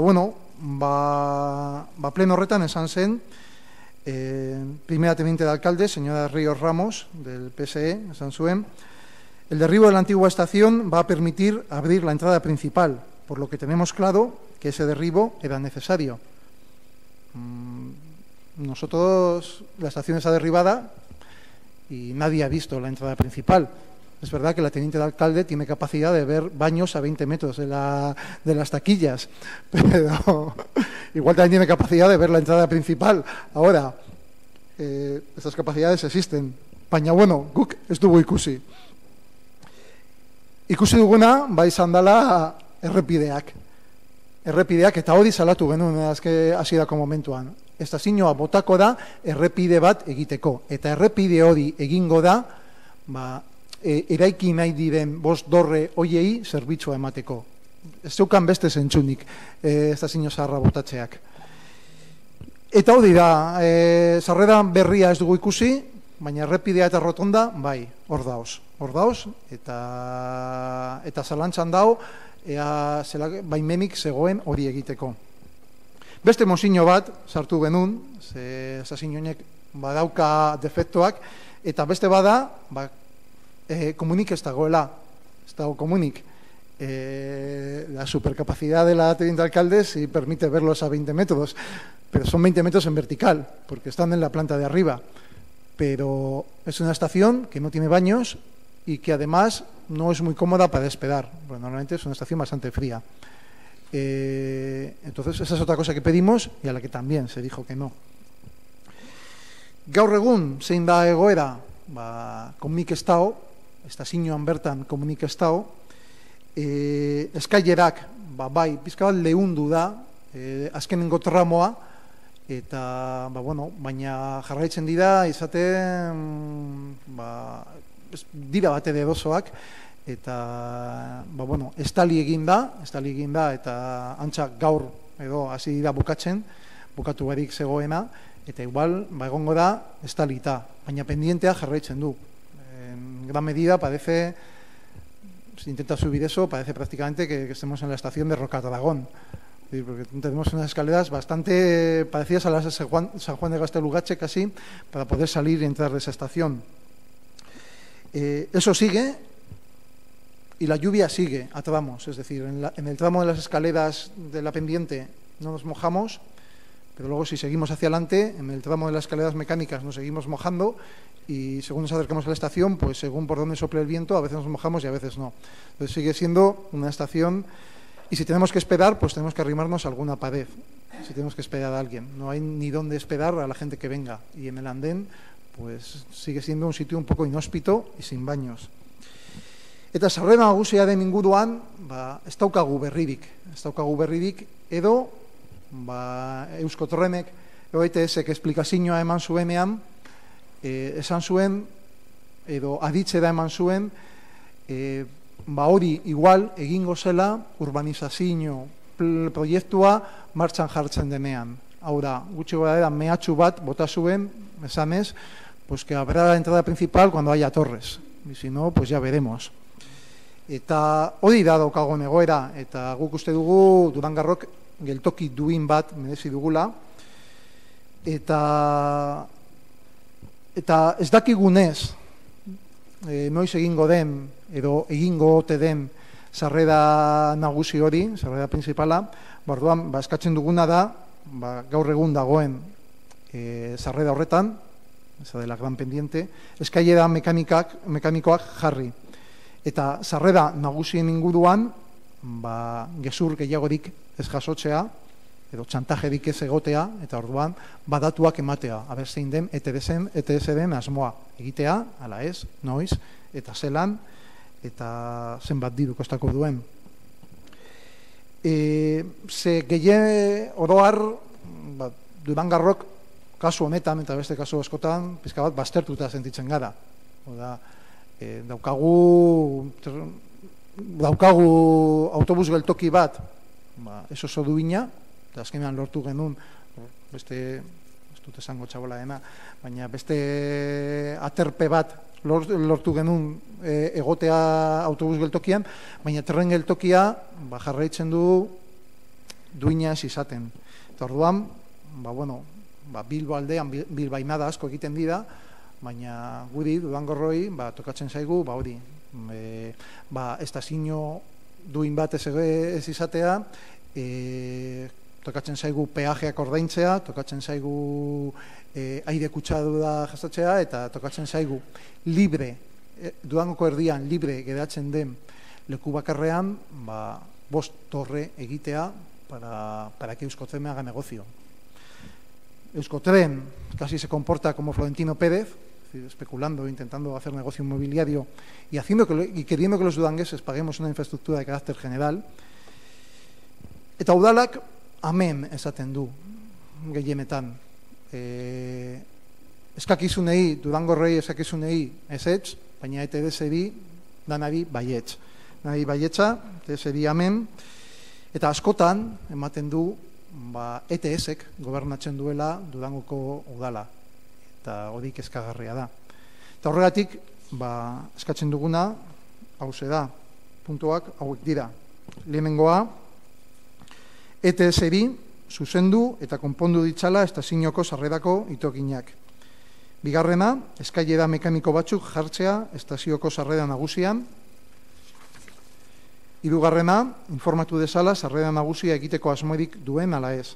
Ezetza baldin bada, honen arrazoiak eman ditzala eta baiezkoa baldin bada, zehaztu dezala noiz, nola, zein proiektuekin eta zein diruekin egongo den sarrera hau. Eta udal gobernu taldeari, eskatzen diogu, bere utzikeria jarrera alde batera ustea eta Durangarren interesak babes ditzala.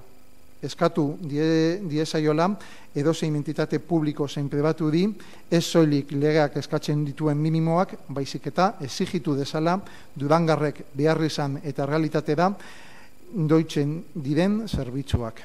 Eskerrik asko. Eskerrik asko zuri, txanda zabaldoko dugu, Alderdi Sozialista. Eskerrik asko. Bueno, por un lado decir que tenemos claro que EH Bildu no busca con este texto el apoyo del equipo de gobierno y que podemos estar de acuerdo en que nos ha ofrecido una buena información a la ciudadanía sobre este proyecto y más cuando ETS decide no traer la sede a Durango y por tanto retrasa una de las principales entradas a la estación. En estos momentos, ETS lo que dice es que la obra de accesibilidad en la zona está comprometida y planificada y, por tanto, se va a llevar a cabo tal y como lo han planificado. Poco más, decirle que, por supuesto, que tengo capacidad para ver unos baños a 20 metros desde el ascensor, sin ninguna duda. Eskerrik asko. Herriaren eskubidea? Bueno, lo primero que nos sorprende y que nos molesta de esta tomadura de pelo a la que llaman entrada a la estación es, como ya se ha dicho, que se justificó el derribo de la antigua estación, que recordemos que estaban destinados 1,2 millones de euros para su derribo, para construir el nuevo y moderno acceso. Estamos por verlo, no sé si lo llegaremos a ver. Y hoy en día lo único que vemos es que el único objetivo que ha tenido el derribo de la antigua estación es construir una carretera y media rotonda. Hemos visto que para este derribo, los 1,2 millones, sí ha habido dinero, cuando en otras cosas, como cuando un ciudadano de Durango solicitó baños en la estación, se les puso la excusa de que eran muy caros y que no había dinero. Parece que hay dinero para unas cosas sí, para otras no. Como decía, siguen tomándonos el pelo, inaugurando una entrada, por llamarla de alguna manera, porque no deja de ser una salida de emergencia con techo, inaugurando esta obra cuando está sin terminar, y esto pese a haber incumplido todos los plazos. Y es importante recalcar esto porque si han incumplido todos los plazos de ejecución de la obra es porque se han dedicado a hacer otras obras para las que no tenían permiso. Unas obras que denunciamos en este ayuntamiento el pasado 9 de julio y que hoy mismo nos ha llegado la resolución casi 4 meses después y cuando ya están ejecutadas de que se van a detener. Entonces, diría que me sorprende toda esta situación, pero ni siquiera es cierto que me sorprenda. Es algo que viene siendo habitual, es algo que vemos y pues seguiremos solicitando información sobre con qué consentimiento o no consentimiento se han hecho estas obras y cuáles van a ser las consecuencias. Porque durante 4 meses o más de 4 meses se han ejecutado unas obras sin permiso y hasta que no se han terminado no se ha realizado el decreto de paralización de estas. Eskerrik asko. Eskerrik asko zuri. EJ. Ez. Ba, EH Bildu. Txanda izteko. Bai, eskerrik asko berriro. Esaten da hori egingo dela, edo ETS-ek egingo duela sarrera nagusi hori, como lo han planificado. Pero no sabemos ni cómo lo han planificado, ni cuándo, ni dónde, ni si lo harán alguna vez. Desde que se inauguró la estación, ya han pasado unos cuantos años ya, seguimos con esa entrada que tenemos que ir esquivando la lluvia y que además pues que tenemos que esquivar las caídas. Es decir, y no sé hasta cuándo vamos a tener esa entrada, que no es que no sea una entrada digna, sino que es una entrada peligrosa, en la cual pues determinada gente tiene dificultades para andar o las personas mayores, pues no es una entrada para ellos, pero para mucha gente tampoco. Entonces no sé hasta cuándo vamos a mantener eso y vamos a seguir pues esperando a que ETS haga lo que tenga bien. Porque es que ese es el problema. A ETS se le deja hacer lo que tenga bien y no se le exige nada. Ha hecho unas obras sin tener permiso, orain heldu zaigu erantzuna, eta erantzun horretan esaten da, udaladenak diren luzoloetan eskatuko da paralizazioa. Pero en los terrenos de ETS que siga haciendo lo que quiera. Eta hori da arazoa udalean, hori da arazoa ETS-eri nahi duena egiten usten zaio, eta guk uste dugu ETS-eri exigitu behar zaio, eta hori izan behar da udal baten ardura, exigitu behar zaio estazio duin bat egitea, eta hori atontzea, eta defektuak dira asko, eta da sarrera hasteko, beste sarrera ez dakigu, es una promesa, es casi como las obras de Antxostegui, que aparecen en el programa del PNV periódicamente cada 4 años, pero nunca se hacen, pues es algo parecido con la entrada principal de la estación. ETS las menciona, pero nunca se hace. Entonces, lo que necesitamos es ya una entrada digna. Y luego, si algún día tiene a bien hacer la entrada principal, pues tendremos otra. Pero ahora necesitamos una entrada digna. Y tampoco hay baños. Y la capacidad exacta de la teniente alcalde es de verlo, voy a leer textualmente, constan allí, están exactamente a 20 metros de la cabina que da los billetes, a 20 metros en diagonal o en vertical directamente. No hay baños en la estación propiamente dicha, son los baños que corresponden al centro comercial. No hay baños en la estación, no hay una entrada decente, no hay un sitio donde esperar. Es decir, necesitamos una estación mínimamente decente y necesitamos exigirle a ETS que deje de pensar solamente en construir casas, en construir rascacielos para sacar pasta y que, si nos quiere sacar pasta a los durangueses, que mantenga una estación decente, que haga una estación decente, porque realmente nos está tomando el pelo una vez tras otra. Eskerrik asko. Bigarren txanda zabalduko dugu, Alderdi Sozialista. Herriaren eskubidea. Ez? BJ? Ez? EH Bildu? Boskatuko dugu orduan.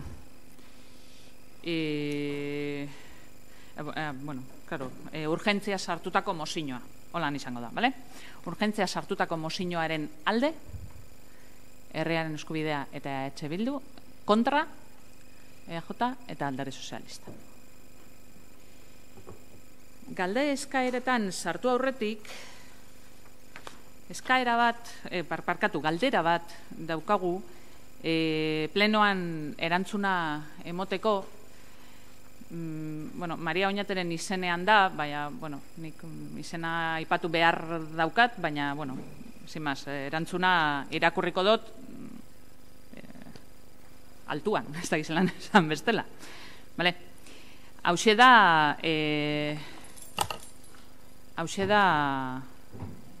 apur bat, txosten orokorra edo izen gelitzeke. Edo zelan be, irakurri eta, ez dut esango bere alaz, ez da astirik egongo, baina bizer bertan idatziz helaraziko jatzue bai talde politikoei, baita eskatzaileari.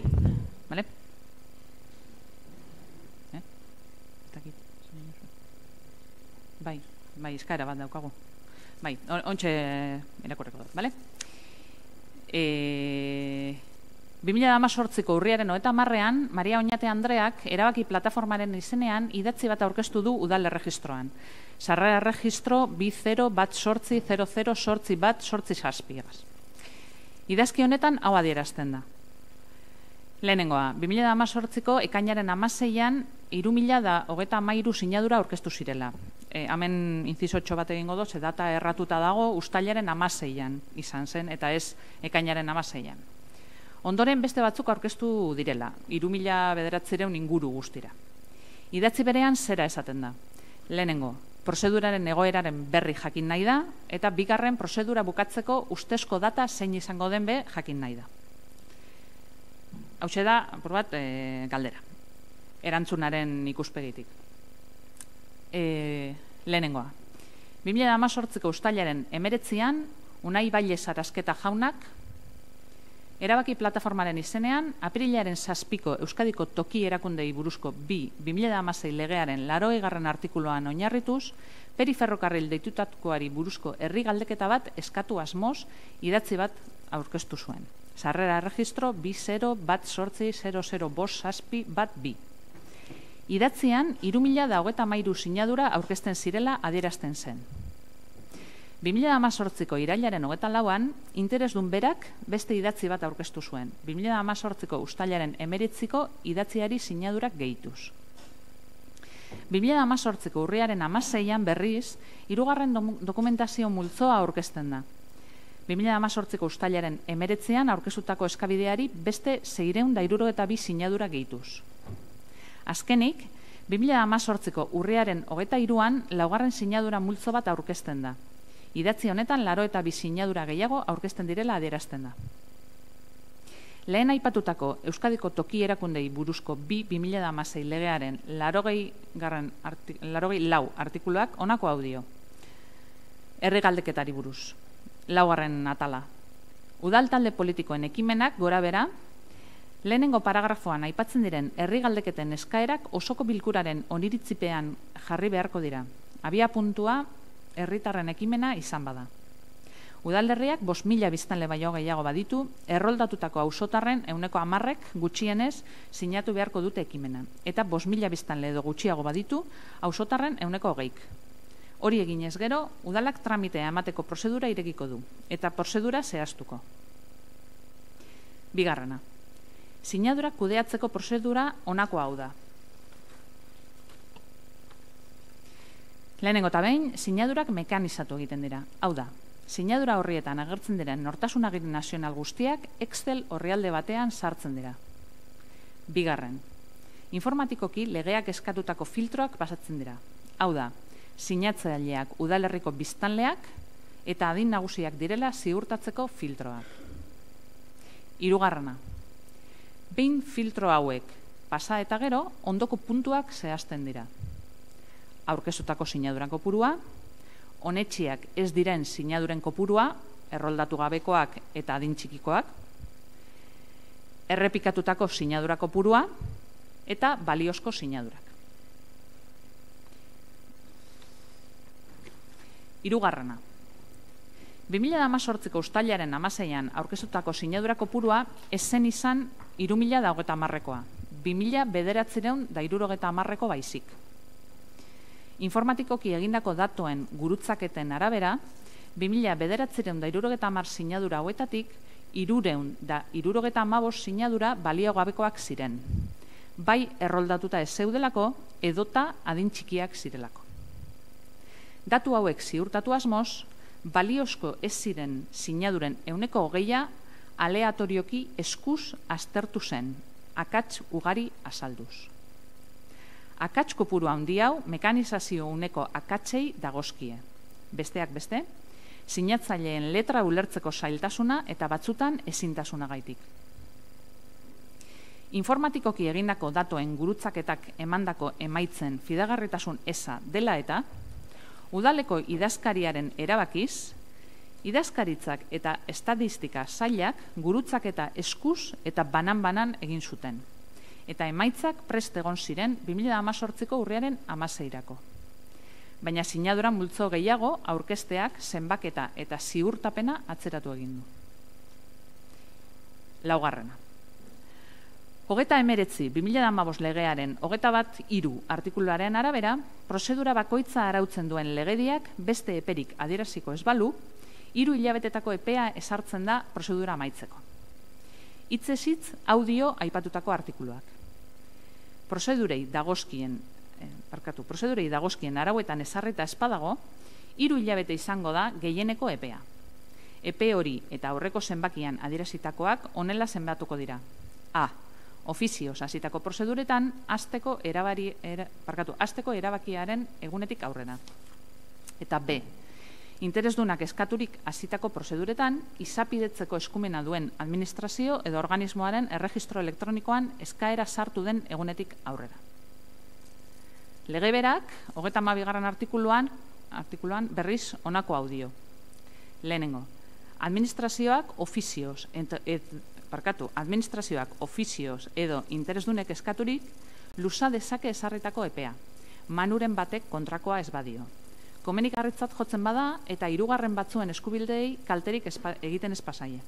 Epearen erdia izan daiteke luzapena, gehienez ere. Hau da, onartu egiten da 3 hilabeteetako epea luzatu egin daitekela beti ere epe horren erdia behingoz gehiago. Kasu honetan, hilabete eta erdi baino gehiago luzatzen espada. Kasu honetan, ezinbestekoa izan da luzapena. Interesdunak berak eraginda, gai berari dagozkion eskabide berriak tartekatu baititu erregistroan. Horretara, prozedura bukatzeko gehienezko epea abenduaren 3 izango da. Hau, esan dodan moduan, idatziz, hobe idatzita, baina txosten moduan edo erantzun moduan, helaraziko jaki alderdi politiko guztietako bozeroalei edo, eta interesdunari logikoa denez. Eta orain, 9. puntuan sartuko gara, eskaerak eta itaunak. Segundotxu bat. Handago bat, eta hemen 3. 3. Bai, aurrera mesedez. Bueno, tenemos una pregunta y un ruego. Por un lado va la pregunta si se ha dado traslado de la aprobación de la moción del 25 de septiembre sobre la calidad del aire al Gobierno vasco y si ha sido así, qué respuesta se ha dado. Y luego un ruego que tiene que ver con que nos preocupa un poco la utilización que se está haciendo de la institución pública, como es el Ayuntamiento de Durango, para mandar información que no se ajusta a veces a la realidad en relación a la asistencia en los conciertos de MTV, que decía que había más de 5.000 personas allí y esas personas no estaban. Eskerrik asko. Eskerrik asko zuri. Ez dakit nondik hasi. Zuek esan. Aurrera. Ya le comentamos a Pili Ríos por email, pero porque conste en acta también. En el pleno del 20 de diciembre de 2016 se aprobó una moción sobre el transporte Durango-Guipúzcoa, en este caso Donosti. Querríamos saber en qué estado están las negociaciones y cuál puede ser el acuerdo, ¿no? Ya que en el dicho acta consta lo siguiente: la primera teniente alcalde, señora Ríos Ramos, del PSE, dice que comparte la necesidad que se traslada en el texto, y a día de hoy es verdad que llegar a Donosti desde Durango es verdaderamente difícil en transporte público y por ello votan a favor. en conversaciones que han mantenido con el diputado de Transporte, nos ha adelantado su predisposición a mantener una reunión con la diputada de Transportes de Guipúzcoa y llegar a un acuerdo. Fundamentalmente estamos pensando en la línea mencionada, que es la de Ermua Donosti, y que determinadas líneas puedan arrancar desde Durango y dar servicio a Durango. Están de acuerdo en la propuesta, etcétera, etcétera. Bueno, la pregunta es eso, a ver en qué estado están esas negociaciones y si se han dado y conocer un poco lo que se pide en la moción. Eskerrik asko. Beste hiru galdera. Lehenengoa, beste mozio bat onartu zen, institutoa klasetako ordutegitik kanpo zabaltzeko. Aber zelan dagoen eskaera hori, aber bideratu den Jaurlaritza da, eta aber Jaurlaritzak horren gainean zerbait esan duen. Hori lehenengoa, bigarrena, prestatuta geneukan entibinen inguruan galdera, baina alkate andereak erantzun du, baina zalantza bat geratu zaigu, eta da, aber koste horren barruan sartuta dauden pertsonalaren ordu estrak, municipalak edo. Aber horren kosturik dagoen, eta kontabilizatuta dagoen.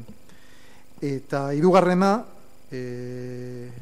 behin ekarri genuen pleno honetara, agenda bateratuaren inguruko eskaera, edo mozio bat eskatzen, agenda bateratu bat, agenda kultural bateratua beharrezkoa zen udalean, eta Durango orokorrean. Gobernu taldeak esan zigun, hori ja eginda zegoela, eta zekizer, eta erakutsi zigun alako tablet batean eginda zegoela, baina hortik aurrera ez dugu berri ikusi. Eta orduan, abertzelan dagoen agenda bateratuaren proiektua. Eskerrik asko. Zuri, azkena.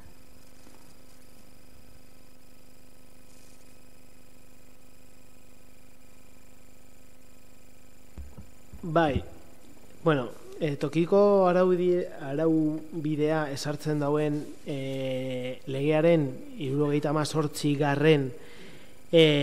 Artikuluak esaten du: los presidentes de las corporaciones locales podrán sancionar con multa a los miembros de las mismas por falta no justificada de asistencia a las sesiones o incumplimiento reiterado de sus obligaciones.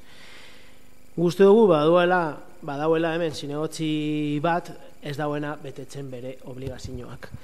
Denok ditugu arazoak, ez zaigu gustatzen pertsonen arazoak eta miseriak kaleratzea, baina ematen ari dan egoera pertsona honekin ez da normala. Geura itzaki bat topatu dau pleno honetatik alde egiteko, eta pertsona hau liberatute dau eta 54.000 euro publiko kobratzen ditu urtean. Uste dugu badela momentua egoera honi freno jartzeko eta neurrizek hartzeko. Atxo esen etorri bozeramaien batzordera eta geura itzaki bat topatu dau pleno honetatik alde egiteko. Araudiak ezartzen ditu neurriak, eta uste dugu badela momentua neurriak hartzeko, deno ditugulako arazoak, baina diru publikoarekin gauzak bestera batera ikusi behar direla, diru publikoa gastatzen ari garenean, beste barik. Erregu moduan apuntatuko dut, bale? Eskerrik asko. Listo, eskerrik asko danoi.